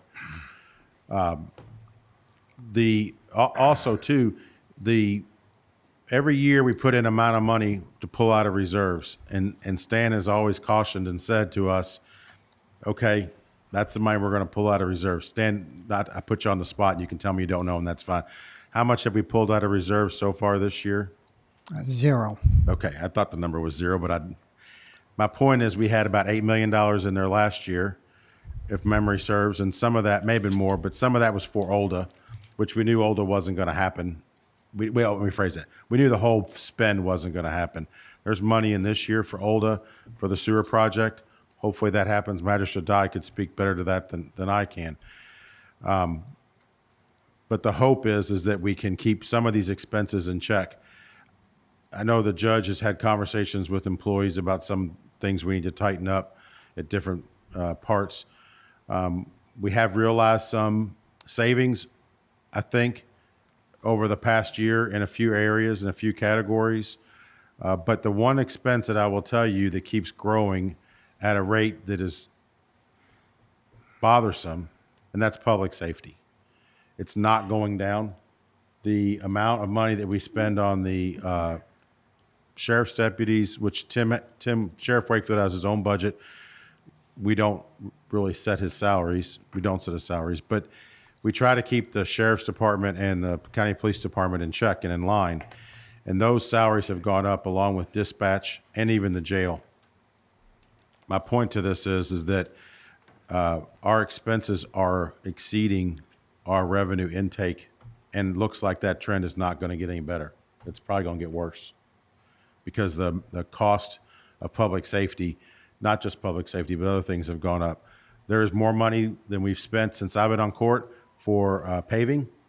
The judge's office and the engineer and the road department, I think it's 500,000, Judge, was that the number we added? Yeah. Yes. Somebody, 500,000. That's a decent amount of change to paving roads. Trying to get the roads that are not, trying to bring roads up faster. We seem to have gotten behind. But through this process, I will say that it has been a collaborative effort, and I appreciate the judge's office, the staff for working with us, because sometimes I'm pretty sure that Stan was upset with us because we were asking questions, but we just wanted to know. And that is very much appreciated, Stan. Okay. Getting back to paving, we've increased the budget. Asphalt prices are forecasted to go down. So I could see us coming back for an amendment to spend even more today on roads to take advantage. We did that several years ago. Yeah, we did. asphalt prices go down, that's when you get your roads up Double to date. down. And then you don't spend that much. We spend a lot, but you get more bang for your buck. So, and we've been fortunate with past budgets. We're conservative on revenue, and in the last couple of years, new growth as well as mainly insurance premium tax has gone up because we've exceeded budgets. So revenues have come in stronger really pretty much every year for the last 5 or 6 years than we forecast. But again, we're conservative. I remember 2012 or something when we took a dip on revenues. So it pays to be conservative. So. Okay. Right, it was. We laid off a bunch of people. Yeah, Or that was a little before that, maybe. When we first got here, we had a lot more debt, and we had a budget that was forecasting $2 million, Right. exceeding cash balances. So we didn't have reserves. Today we have reserves. Say we have them. Judge, if you're ready, I'll make the motion for the budget. Okay, sure. I make the motion that we approve the Oldham County budget for fiscal year that would end June 30th, 2026, as presented. I'll second that. Okay, motion made and seconded. Any further discussion? Any should die? Yes, I was one of the ones that spoke to Stan about the budget. I'll just get to the point. I mean, Mr. Magistrate Hound brought up the fact of public safety. I was on the Finance Committee for 2 terms. And Judge, this is yours. You remember handing that out? Huh? I'll read it for you. It's your words. It says, public safety is the county's and government's #1 responsibility, and we are pleased to be able to say Oldham County is a safe community. David Bogle, Oldham County Judge Executive, Oldham County Guide 2023, page 4. Okay, you handed it out one day in court, and I kept that. Okay? All right, now. He could find it. All right, good. Now, you'll probably wish I hadn't kept it. Oh, no. In the budget, there's $10 million for the police station. Now, I've always spoke about let's fix the building we we bought originally. All right, at least $5 million, and the judge has already made the statement, well, you don't have to spend it just because it's in there, and the budget is just a plan to spend. I still say, and I'll keep saying it until, I just quit saying it, is I think there's other ways that we can do and accomplish a better facility for the police than spending that kind of money just for a nice, pretty new building. But the one thing that Stan bothers more than anything is that this $12 million and $2 million was for ODA, and I'll address that in just a second. The $12 million came out of the reserves. And how much again was it we took out this year in reserves? 0? No. Hmm? No, What'd you say to him? Well, I think we're 0? about- To date, but To date, we still To got date. some we Well, haven't paid for our spring paving yet. We still have some spend. I know, but I'm just talking about what we're doing today. All right. I'll just make it pretty plain that we can't keep dipping into the rainy day fund, which is commonly the word commonly used for the word reserve. 2 things are going to happen somewhere down the road. Either you're going to have to cut back services or raise taxes. Now, or diversify your tax base. Now, there's all kinds of ways to diversify the tax base, but it's something that economic development, the county, the community has to get behind that. We need desperately for affordable housing. We don't need another 50 subdivisions because the subdivisions, the money that you get off property tax is minuscule compared to the money that you pay in your insurance premium tax. My own case, I just got my bill for next year's homeowner's insurance, went up $700.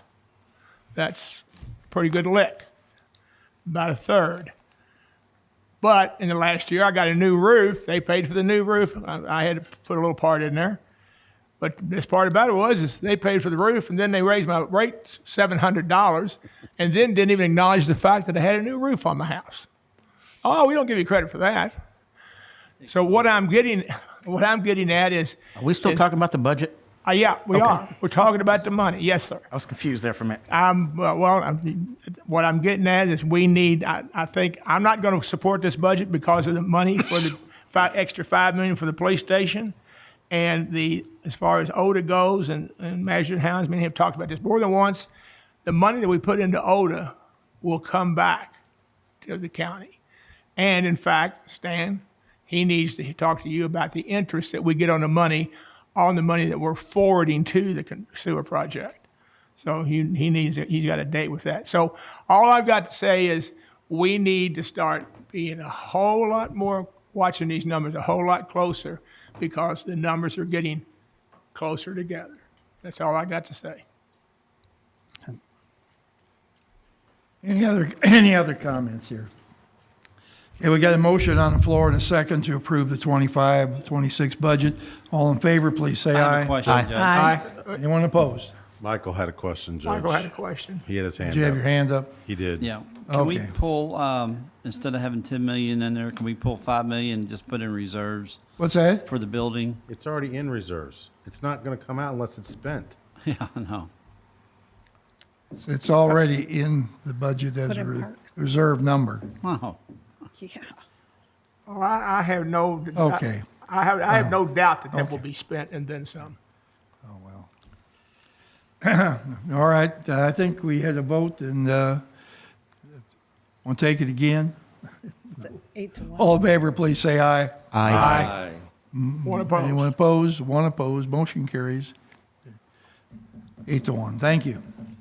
Next item, okay. Now we've got, I guess, the Building Committee or Public Safety Committee. Who's Public talking about Safety. outside doors here? You Yeah. want to spend some money, now we'll let you talk, Mr. Dye. Don't right. want to spend any money, now you do want to spend some. Yeah, but I'll keep my desires down much lower. The Public Safety Committee met today in regards to the front door, or the door leading from the clerk's office out to Highway 146. There's been some talk about, what we're going to do about that door, because we now have a security guard, sheriff's deputy, I should say, in the lobby, the main lobby coming into the building. Well, there's been a lot of talk about that door not being secured, and they've talked about locks and buzzing people in, and all kinds of things were discussed. But when it got down to what we were going to do, the law enforcement community was in favor of making that door just a far exit emergency for going out only. When you go out that door, the alarm's going to sound. And that way, they was pointed out to us by one of the sheriff's deputies was, if you get somebody coming in that door and somebody buzzes them in or something, and they're going to do harm, you're not going to know that, and they're already going to be in your building. At least for the sheriff's deputy on the main lobby, they can take the person and read their body language and all of that. But we have a person there now, and we've already made one arrest since we've had that guard down, the officer down there. So the Magistrate Hounds, who actually brought all this to the table at the beginning, you have any words for this? I think we're at a crossroads, and I know Judge is not comfortable with what we want to do, but I think it's imperative that we know we have a safety issue and that we act on it. And my recommendation is what Magistrate Dye has already said, that we go through the process, we lock the door, make it exit only, that satisfies the egress requirement, and that way we've got everybody funneling in from the same area from the walkway on either side of the building. And if you go, I was in a downtown Louisville, I had to go through a metal detector to get through, and they funneled everybody through one door. Every door was locked except for one to go into the courthouse, their fiscal courthouse or whatever they call it, Metro building. And then Magistrate Dye brought this up to our attention earlier today, that when we go to conferences, we go down, we have to funnel into one building. So I think we all know we need to do this. It's not the most comfortable thing to do, but the recommendation is we go ahead and put the doors in with the panic bar, make it a fire exit only, and get that done as quickly as possible, because we've been talking about this now for at least 6 months. And for your benefit, Judge, in the meeting, I did bring up, see if we can put these panic bars on the existing doors so we don't change the architecture. Well, let me ask you a couple of questions here about this. I have not been opposed to having more security at the front door of the clerk's office, but I thought we could leave the front doors open and create a buzzer system at the second set of doors that, the people in the clerk's office, a couple of the ladies there would be able to look through a glass door, make an assessment on the appearance of who's ever there, if they appear to be threatening or not. And then, hit the buzzer and let them in. You can have a release door going out. As far as our security guard downstairs, if you have a weapon on you in your back pocket, you walk right by the security guard. You may see them, but the security guard is only 60 feet away from the clerk's office. We could certainly have another alarm system there for them to hit and send off an alarm that would be heard by our other security person and go right to the clerk's office if that came up. I feel like locking these doors is not having any entrance is going to create a circumstance in our parking lot at First and Jefferson that'll sooner or later or immediately will cause people to realize, how do I get in the building? And now I'm going to jaywalk right across 53 or 52, whatever the number is.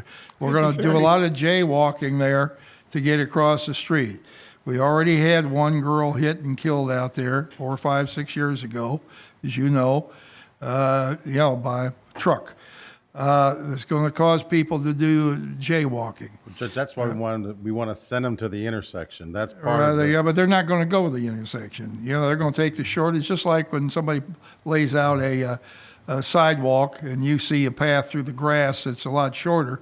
Most people take the grass. And I want to ask you this. You have an egress. Okay, you're going to let people out the door. Are you going to let anybody go out the door that wants to, or is the door permanently locked for exit? It will be egress only with a fire alarm. So if you push the door open, it's going to set off an alarm. So in the afternoon when the clerks want to leave, the alarm goes off, right? The At the clerks end have of to the day, go out the same door that they came in.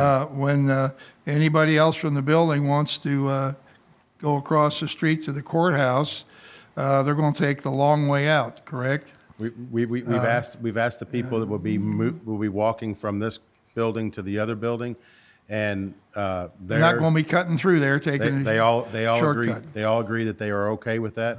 The other thing is, and I talked to the clerk this afternoon. She is very uncomfortable with putting the responsibility of asking one of her folks to buzz somebody in, because her comment was they are not trained to understand if that person could be doing some harm or not. The whole purpose of having a sheriff's deputy that is in that lobby is their level of training far exceeds the level of training of Miss Alvey's people that are in her building. And I think I don't believe that they should be responsible for letting somebody in the door on a regular basis. I did ask the question, and I did get a response today that in a 3-day period of time, there were less than 9 people that actually used the door one way or the other, either came in or went out. And 1 or 2 of those people may have been county employees. They can walk and go out the side entrance. It's a matter of we know we have an issue there. We know we've created security, but we're allowing a bypass, and that to me is irresponsible. Judge. Well, okay, let me just say one more thing and then I'll call on you. Everybody was here today. I won't say everybody, can't speak for everybody. They want to live in a safe, secure environment. They were, concerned about the progression of the county as into, a bigger and bigger sphere of whatever. Locking the front door to our building, to me, just really, this building's been here for at least 50 years, and maybe a little bit longer. The clerk's office has been down there for a long time. I mean, I agree that we live in a time when there's screwballs running around, maybe more so than ever, but I just hate to lock the front door. I think it sends a message that, is unfortunate. That we're locking ourselves up. We're creating a fortress here, and, you want to come in here, I lost when we had the group discussions about this before. Nobody agrees with my point of view, so, if it need be, I have to go along with it, but I can't say I honestly don't like locking the front doors. Okay. Magistrate Woosley. Judge, I understand your concern about having the front door closed. I'm sorry, open. The problem that happens is you can't monitor who comes in and out because you'll have somebody open that door to let somebody else in. As somebody's going out, somebody will come in. So you're not going to be able to control who comes in and out by just a buzzer system if the door is open, because people are going to go out and people then are going to come right in as the door is open. My second question was, you talked to Amy, because that was important that the county clerk was able to feed into it. And I think we need to reconsider that that's not necessarily locking the front door of the courthouse. The front door is now going to be the side doors, and that's where our entrances are. It's a different time than it was 50 years ago. We've got to have security in the building. We saw that in Hardin County where they had somebody shot and killed in their courthouse, and I'll support this because I think it's important for our staff to be secure.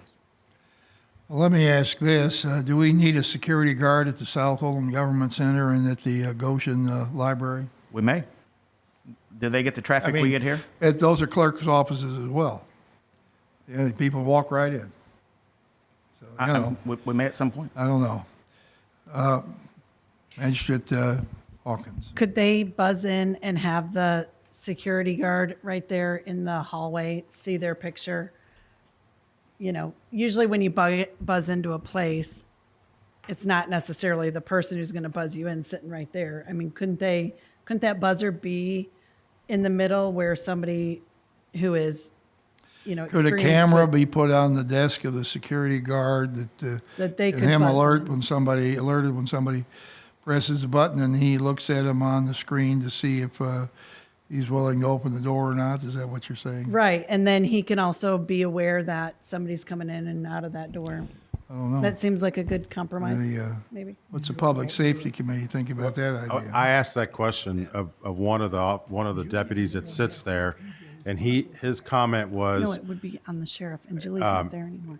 while that could happen, it would be difficult because of the traffic sometimes that comes in there. That person could wait, and he felt like that may be a deterrent to buzzing that person in, because he's not just going to hit the buzzer and let somebody in.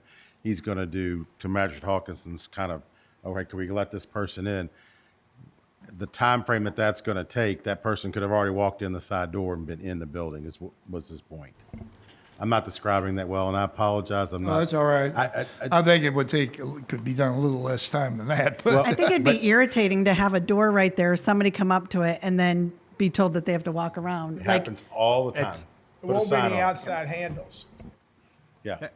Magistrate Jeffries. Yeah, I would agree with Magistrate Woosley also on that. I think, I'm going to support this because unfortunately we're in a different time here, and I think we've got to make folks safe, and we've got to protect our employees that work in this building, and especially the ladies and folks that work downstairs in Amy's office. So, I don't like the locked doors, but I think any building you go into anymore, the schools are locked down. Like, you get in one, you have to get in one door, and you have to get buzzed in for the main door. So, I think it's the times we're living in, and I don't want to, after the fact, something were to happen, then we say, well, wish we, should have, could have, or whatever. So, I will support this motion, or this resolution.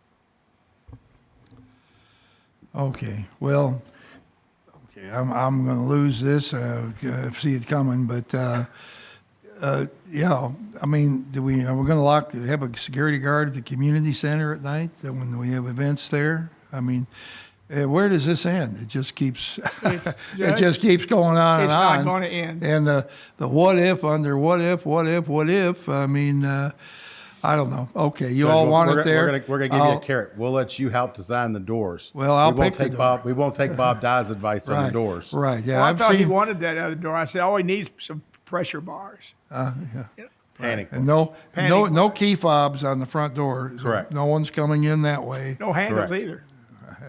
No handle on the outside. No hell.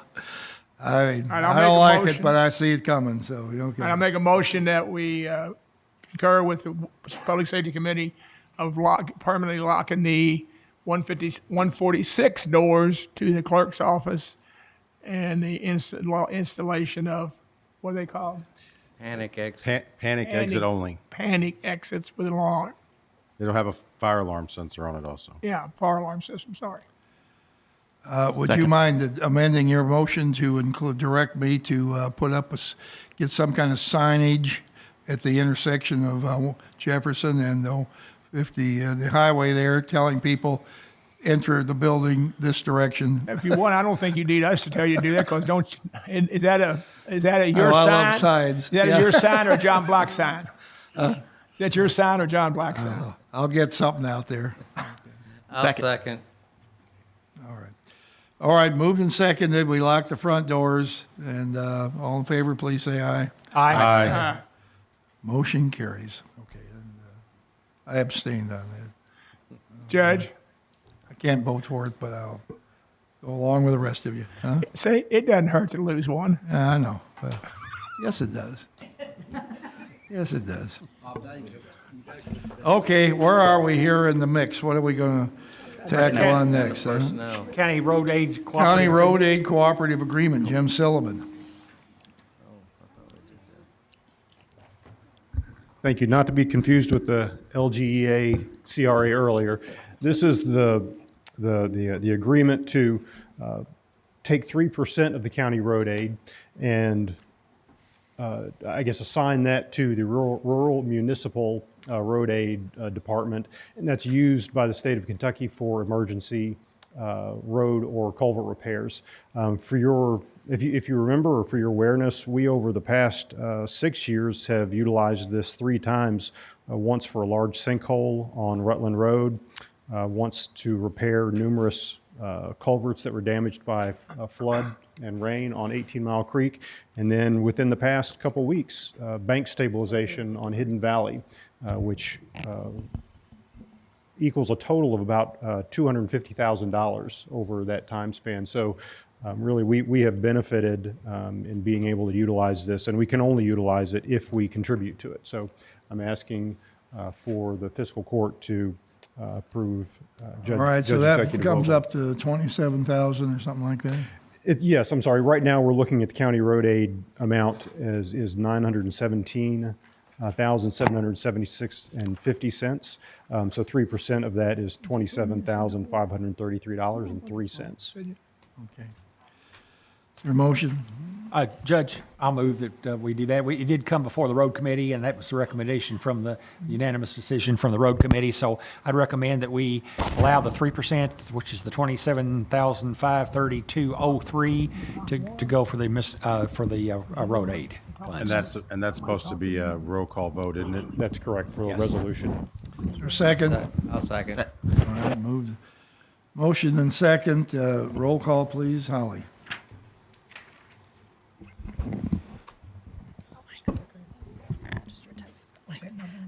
Magistrate Dye, Yes.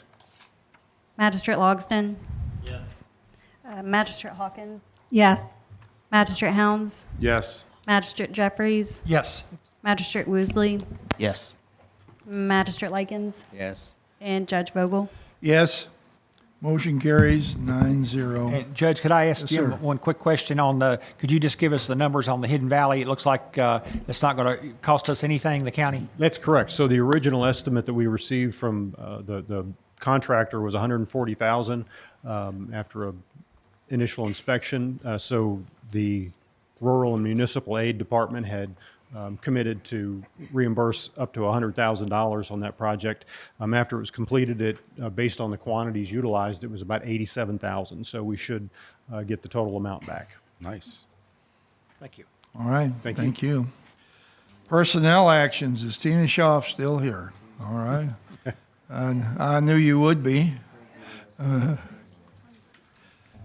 yeah. It's a very tall microphone that Jay's put in here now, and I have to stand way back here. We have 3 personnel items. We have a new hire for animal control, Isabel Eisenhart. She's going to be an ACO 1 at $19 an hour, effective tomorrow. Do you want me to do all of them, Judge, at once? Or let me see. No, just, we'll take a motion on Isabel, please. Motion to approve. Second. All right, all in favor, please say aye. Aye. Aye. Motion carries. Now, go on to police. Okay, and then we have 2 new hires for the police department. We have 2 former police officers and Oldham County residents returning. We have TJ Grace and Colin Mayer, both coming in as 6-year laterals at $34.41 base hourly rate.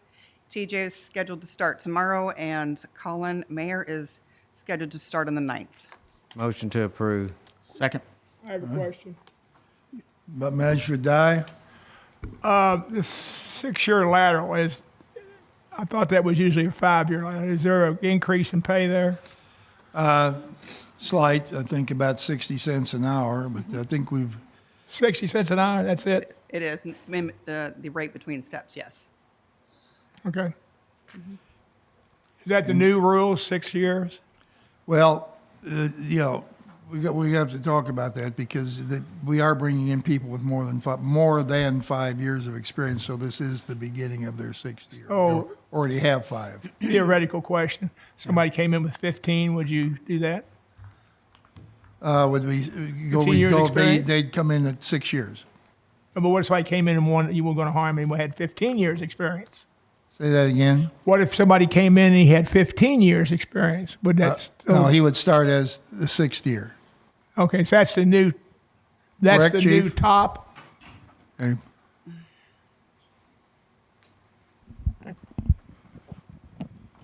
You wouldn't start at this as a 6-year lateral, 16-year lateral. You would start as. Oh, I would say, I'm just curious. Okay. I mean, why, I'm just saying, can you move that number up? Is that number floating? We're not at present. You know, the ones that we're doing today both have prior experience with the Oldham County Police Department. We felt based upon that prior experience that they should have a little bit more than the average person coming in. So actually, they're starting at 1 year higher than the step 4. They're in step 5. And really, when you look at it, they're getting 5 years experience when they come in, 5 years. So the minute they come to work for us, they're actually in their 6th year. Yeah. That Well, actually starts, and I think we're fixing something that we should have fixed earlier, quite frankly. But as far as your question about the 15 years experience, Yeah. other agencies are doing that. Well- Other agencies are giving the exact amount of experience that they have coming in. Well, Chief, what I'm trying to determine is when I see these things and all of a sudden somehow or another the policy got changed, that's, you know, having been on finance, I don't have a problem with that at all. But I think that sometimes we see these things and, well, how'd that happen? And then all of a sudden a lot of questions gets going around. Well, I think it happened because we didn't put enough thought into it originally, quite frankly, and I'll take responsibility for that. Well, no, Because if I'm you're not- giving someone 5 years experience, which we do, and the minute they start with us, they're actually in their 6th year, so they should be in that step 5. And that's what we're correcting with this. And I think it's better that, you know, instead of maintaining something inconsistently, that we maintain something consistently, and that's what's doing right. That's what we're doing here, So trying to are fix you this. working with Tina, the judge, on getting that into writing? So We could. Judge, is that okay We with could you? if necessary. but- Yes. But I do think, I will tell you this, it is becoming much more competitive to hire lateral police officers. You know, I'll just tell you where we stand right now. As of right now, we have 5 vacancies, 5. So if we hire these 2, we're down to 3 vacancies. We know that at least 2 officers are looking to leave this summer. That'll put us back at the 5. We're going to hire 4 recruits. And these 4 recruits, once we get them hired, it'll be well over 400 days before they can go solo. Right. I'm So aware we're of going all to that. go for almost over a year with a vacancy on each shift because he can't ride solo. So it's critical for us to hire good quality laterals when we can get them. And I think we're hiring 2 today that are very good quality laterals. Again, I don't have a problem as long as I understand what's going on. Well, that's the process. Maybe it's our failure not explaining it better early on, but I just think from here on out, that's what we should do. All right, fine. Thank you. Magistrate Hawkins. So do these two fellas have more than 5 years experience? Or is Yes. it like 10 and we're bringing it down? Actually, Grace was with 10 years with us before he left. And before that, he had experience with a Louisville Metro Police Department. Colin same way. He has over 5 years experience. Have either of them retired and then decided to come back into No. the workforce? Okay. No. All right, thank you. They found out where their bread was buttered. Is that what you're trying to say? Well, I think, we're pleased. I'm not going to make any comments. We're very pleased they're coming back to us. Yeah. I think it's actually sends a message to anyone who's thinking about leaving that maybe the grass isn't greener, and they're coming back. And I think that's a very good comment for us, quite frankly. So when they walk out the door and they leave, do you go say, "You're back? I told you so." Well, we're going to say something. Yeah. All right. No, I Thank you, think- Chief. Okay, thank you. Right. We need to keep up our law enforcement. It's very important. I'd like to have more officers on the force, and we're, struggling to keep our numbers up right now. Oh, there's no doubt. Bob's got that. He just showed you the. Hey, you got that money in the budget. I don't mind you spending that money, Judge. Okay. Just spend it, okay? Right. Well, Careful, Bob. all right. Careful, All right. Bob. Thank you, Chief. All right. Okay. Let's see. I guess where are we now? We're at We need to vote on that. public comment. Anybody here who still wanted to make? Judge, we haven't voted on those We haven't appointments. voted We haven't on voted on those Oh, I appointments. haven't voted on it. All right. We got a motion on that? Mm-hmm. All in second. favor, please say aye. Aye. All right. Motion. Anyone opposed? Motion carries. Thank you. Judge, before we move to public comment, would you like to cover this situation? Sure. You have something you want to bring up? Okay, go ahead. Sure. Okay. Hold on a second. Are you going to try to add it to the agenda now? No, Judge said he was going to talk about it later, so he's throwing it to me. Okay. He punted it to me to, It's not on the agenda, so you can't vote on it. is that right? I believe so. Our attorney. You can bring it up during our magisterial comments. Okay. So We're not to magisterial comments yet, though. We're still at public comment. Is there anybody who come in and like to address the fiscal court? All right. Seeing no one, we'll close, and now we'll go to the final comments for the day, and you can bring it up at that time. Okay? Okay. All right. Magistrate DeLogson. Magistrate Dye. Motion to adjourn, is that what you wanted? No. No, nothing. Nothing. All right. Now Second. Magistrate Hawkins wants to bring that up, and Yeah, I'm trying to remember if I had any other comments today. I don't think I did.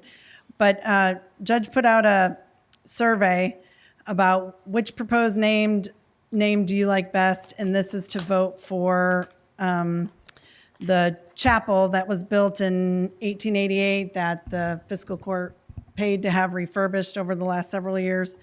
And the survey, as of now, or I don't know if he's closed it or not, but had the top answer of Chapel 1888. So I would like to move that we adopt that name for the chapel next door.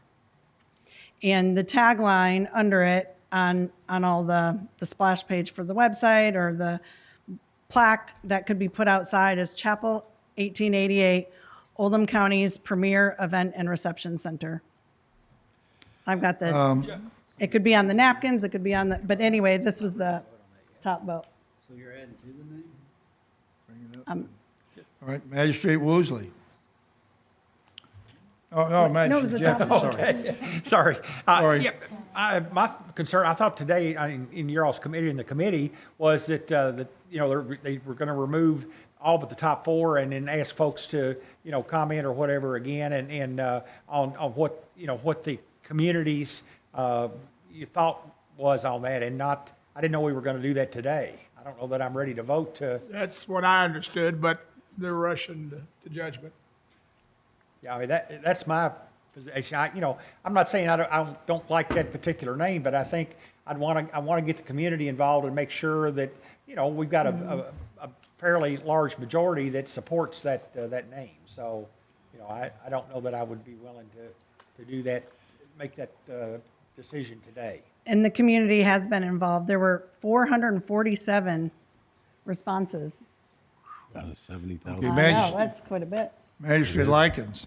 Judge, I think we just take the top 4 because we had so many choices before. There were 12 or 14.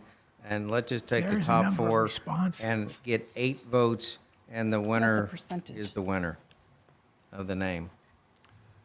So we've just narrowed it But I down. believe We the- kind of like had a preliminary vote. Now we've narrowed it The down to 4. building committee this morning asked that we rerun the survey with the 4 largest generating titles as part of the as in the survey. Now, Magistrate Hawkins wants to not do that, so I'll let the committee or the court make up its mind there. Judge, Yeah. can we even put that on the agenda at this time? I don't know, Mr. Baxter? He's gone. He's He absent. left. Oh. Well, the thought is that it wasn't This is proposed. why we don't have, say, night meetings, It wasn't proposed that this would be a, what is the May one, where a primary vote? The vote was, the survey was vote, not vote in a primary vote, and then we'll take the top 4. It was just vote for the your favorite, committee- and that's what the community If did. the committee said this is what they want to do, then let's follow the committee. That's why we have the committees. The committee, I think the vote came back 2-1. Why so it don't you wasn't make a unanimous. motion and see if you get a second? Nice. I already did. I said I Oh, moved you that we made a do motion. that. Is there a second to this suggestion? It's not legal. All right. All right, so, sorry. Magistrate, we'll go on. Magistrate Hounds. Yes, Judge, thank you. Just a couple things. I get one primary.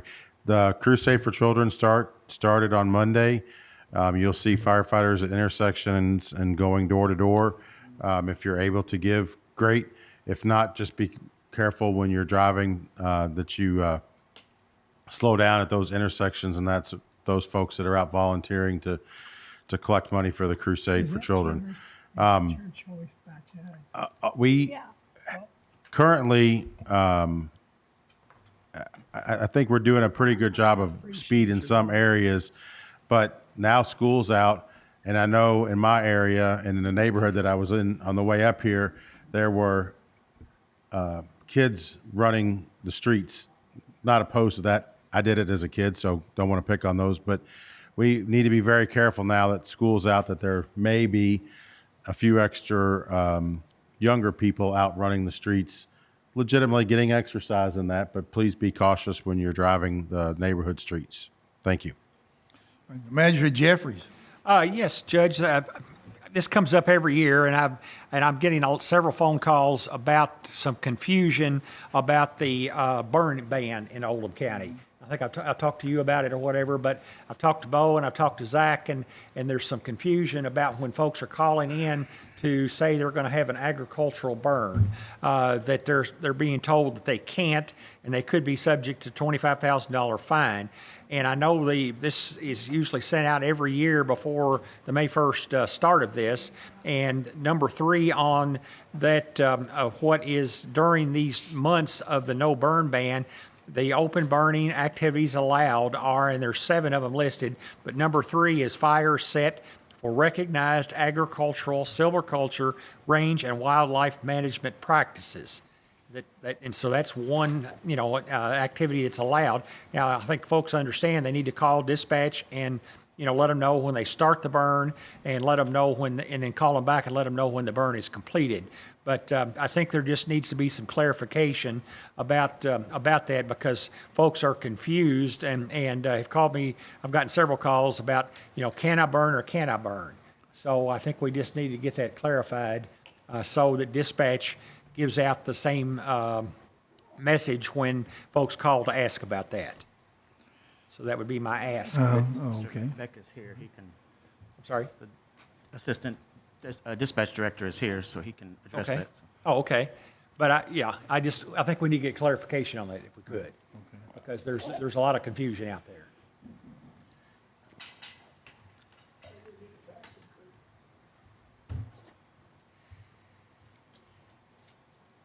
Yes, hello, I'm Greg, the Assistant Director with Dispatch. But yes, we will, I know that came up earlier in the week, and one of the dispatchers told one folk that it had to be a prescribed burn, or it had to be a specific burn, and I think there was some confusion on what type it was. We've informed our staff after that conversation that if people call in and say that they're going to burn, we do read off that sheet that EMA forwarded to us about basically the Ozone Reduction Act. And we say it's really up to you to comply. But I mean, we can't have our staff, we can't police them not burning. But we will log it. We let the fire departments know. If we get a call about a possible fire or smoke in the area, that here's where a controlled burn is, it might be that. But we do log it in our system, and we ask them to call us back. Right. But I think some of the confusion was that, they were saying, one of the dispatchers said, well, you're subject to a $25,000 fine. And so, and this comes up every year. We've had this same discussion for the last several years, and I just want to make sure that folks feel comfortable if they've got a valid agricultural burn on a farm that, most folks are not going to get out here and set a fire if it's 30-mile-an-hour winds, things like that. Yeah. But, they need to have some assurances that if they do that, they're not going to be subject to fines or, any kind of legal problems. Yeah. I think some of the confusion comes up is there's 3 different types of, I guess you would call it bans. I think the one's not really a ban. It's more of the federal reduction. So you've got state fire season that ends there at the end of April, which is where you can't burn from 6P to 6A, or you can burn from 6P to 6A with no limitations. And then you've got the daytime limitations, have to be at least 150 feet from a creek, wood line, things like that. And then, unfortunately, Oldham County is one of the 8 counties that falls into that non-attainment area, us, Jefferson, Bullitt, a couple up in northern Kentucky and over in the Ashland area, where we go into another ban, the Ozone Reduction Act, that starts May 1st and runs through the end of September. So And that's something we didn't create. That came from the federal government. that came down from the federal government, pushed to the state, and then if I remember right, Judge and I had this conversation years ago. That mandate, actually, Jefferson County put Oldham County in the mandate. We weren't even consulted with. It just happened. And when we tried to get that reversed by that particular time, we were told it was unable to do that. I will say, I've spoken with our representative about reformulated gas and the air quality thing, the ozone, and Northern Kentucky got the reformulated gas dropped. Right. We're the only poor suckers in all the state of Kentucky that have reformulated gas now, is the Louisville metro area. Well, I guess I just need clarification. When somebody calls me as their magistrate and says, "Hey, can I burn?" Yeah. And I tell them to call you all and just tell them that. But I don't want them to get in trouble. So I guess we just need some clarification, either from the judge or from the court, as to whether or not this is allowed to continue. For our office, we're not giving permission. We basically read that same KAR that says, during this season, May 1st through the end of September, before October 1st, that here's the exceptions. If you feel like you fall within an exception, one of those 3 exceptions, then that's up to you, and we'll log it. But we don't want that to happen again, where we're, I guess, getting into a discussion with somebody saying, "Oh, well, it's legal, it's not legal." So, well, we really can't tell you it's legal, just like EMA can't tell you it's legal. It's up to you to follow the regs. Here's what the regs are. If you feel like that you fall within those exceptions, we'll go ahead and log it. And we just log it in our computer. It's an assistance to the fire department, when we get calls in that area, that this is what we think it might be, but we still want to have our ducks in a row, and we page it out. We give it to the fire department. I don't want to make a big thing out of it, but I just know when they called the dispatcher a couple of weeks ago, and they said, "Well, you'll be subject to a $25,000 fine. You can't do it." Whatever. That's where the confusion came in. So I understand. Okay. All right. Thank you. Magistrate Woosley. Judge, the only thing I want to announce is LaGrange Utilities is planning a project on 4th Street where they're going to be digging out the forced main sewer in the middle of the road. So portions of 4th Street between 3rd Street and Colonial Court leading up to Walsh Park will have some lane closures between now and possibly August. That's all I've got, Judge. Okay, Magistrate Likens. Thank you, Judge. I got a coffee news today, and it said that the rolling in the park, has that been canceled? It's on here as that they're having it, so. Canceled. Canceled. Thank you very Yep. much. So, that's all I have. All right, we'll wind up pretty quick here. We've got, our next meeting is June 17th, and then on June 26th, we'll have a final meeting to accumulate, that's a Thursday, accumulate, as we do every year, accumulate all our bills for the current fiscal year and pay them so they can all be paid the next day and credited to the current fiscal year. So please mark 2 p.m. on June 26th, unless we move it up to that morning, but I think it'll be that afternoon, so. June 26th at 2 p.m. Yes, right. Are you also canceling the first July meeting? Yes. Which is July 1? Yeah, I'm sorry I didn't mention that. It will take place of our July first meeting in week in July. And do you need a motion for any of these? I'm not sure. I don't think I do. I thought in the past we did. We have, but but- I'm happy to have one if you want to make one. Okay, if I don't get hollered at for trying to make a motion What's that? outside of. Thank you. Thank you, Magistrate Likens. I said I'll make the motion if I don't get hollered at for trying to make a motion that's not on the All right. agenda. Okay. Second. Okay. All right. The discussion. Did you have something, Mike? Why can't we do it on that Tuesday? They don't On want bills July coming in on Wednesday. They want everything, finance wants everything put in this fiscal year. Okay.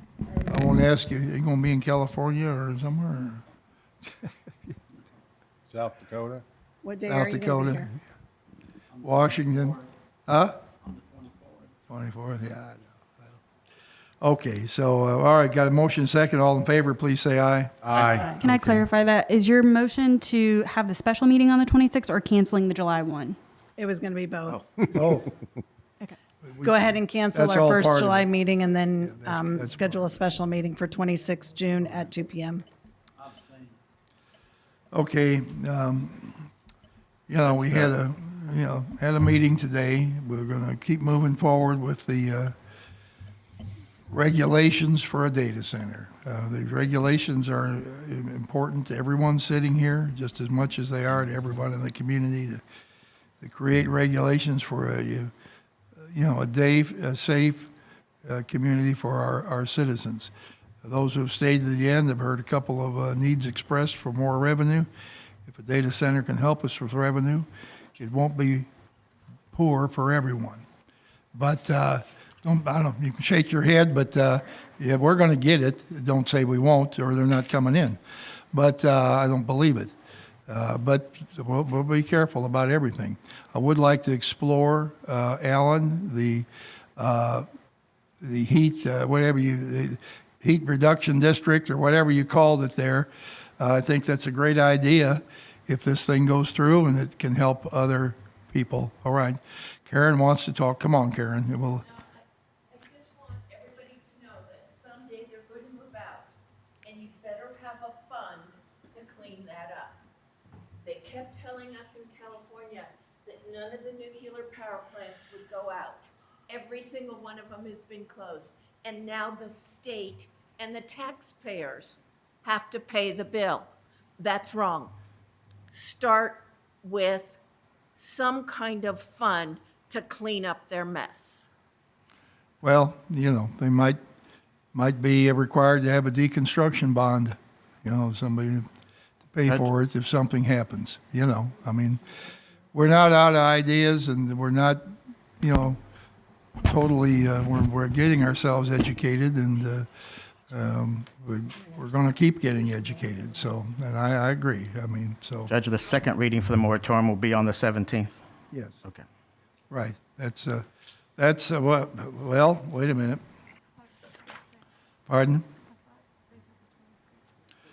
We have to, no, Kevin, it's going to be on the 26th because we have to advertise this for 7 days. The next meeting is on the, if we put this in the paper for next week, the publication is on the soonest it hits the street is June 11th. We need 7 days of this publication on the street, so that pushes it to June 18th. Can we have a special call meeting on the 18th to have a second reading? No, I don't plan on calling a special meeting for the, we can cancel it on the 26th, just part of our normal process, you know. I don't, this, few days going to make a big difference there. Well, yeah, it made a difference this week. We've already got one application filed before City Council could get their moratorium in place. Well, I mean, I've asked. That's all I can do is ask. Was there a motion to adjourn? Yes. All in favor, please say aye. Aye.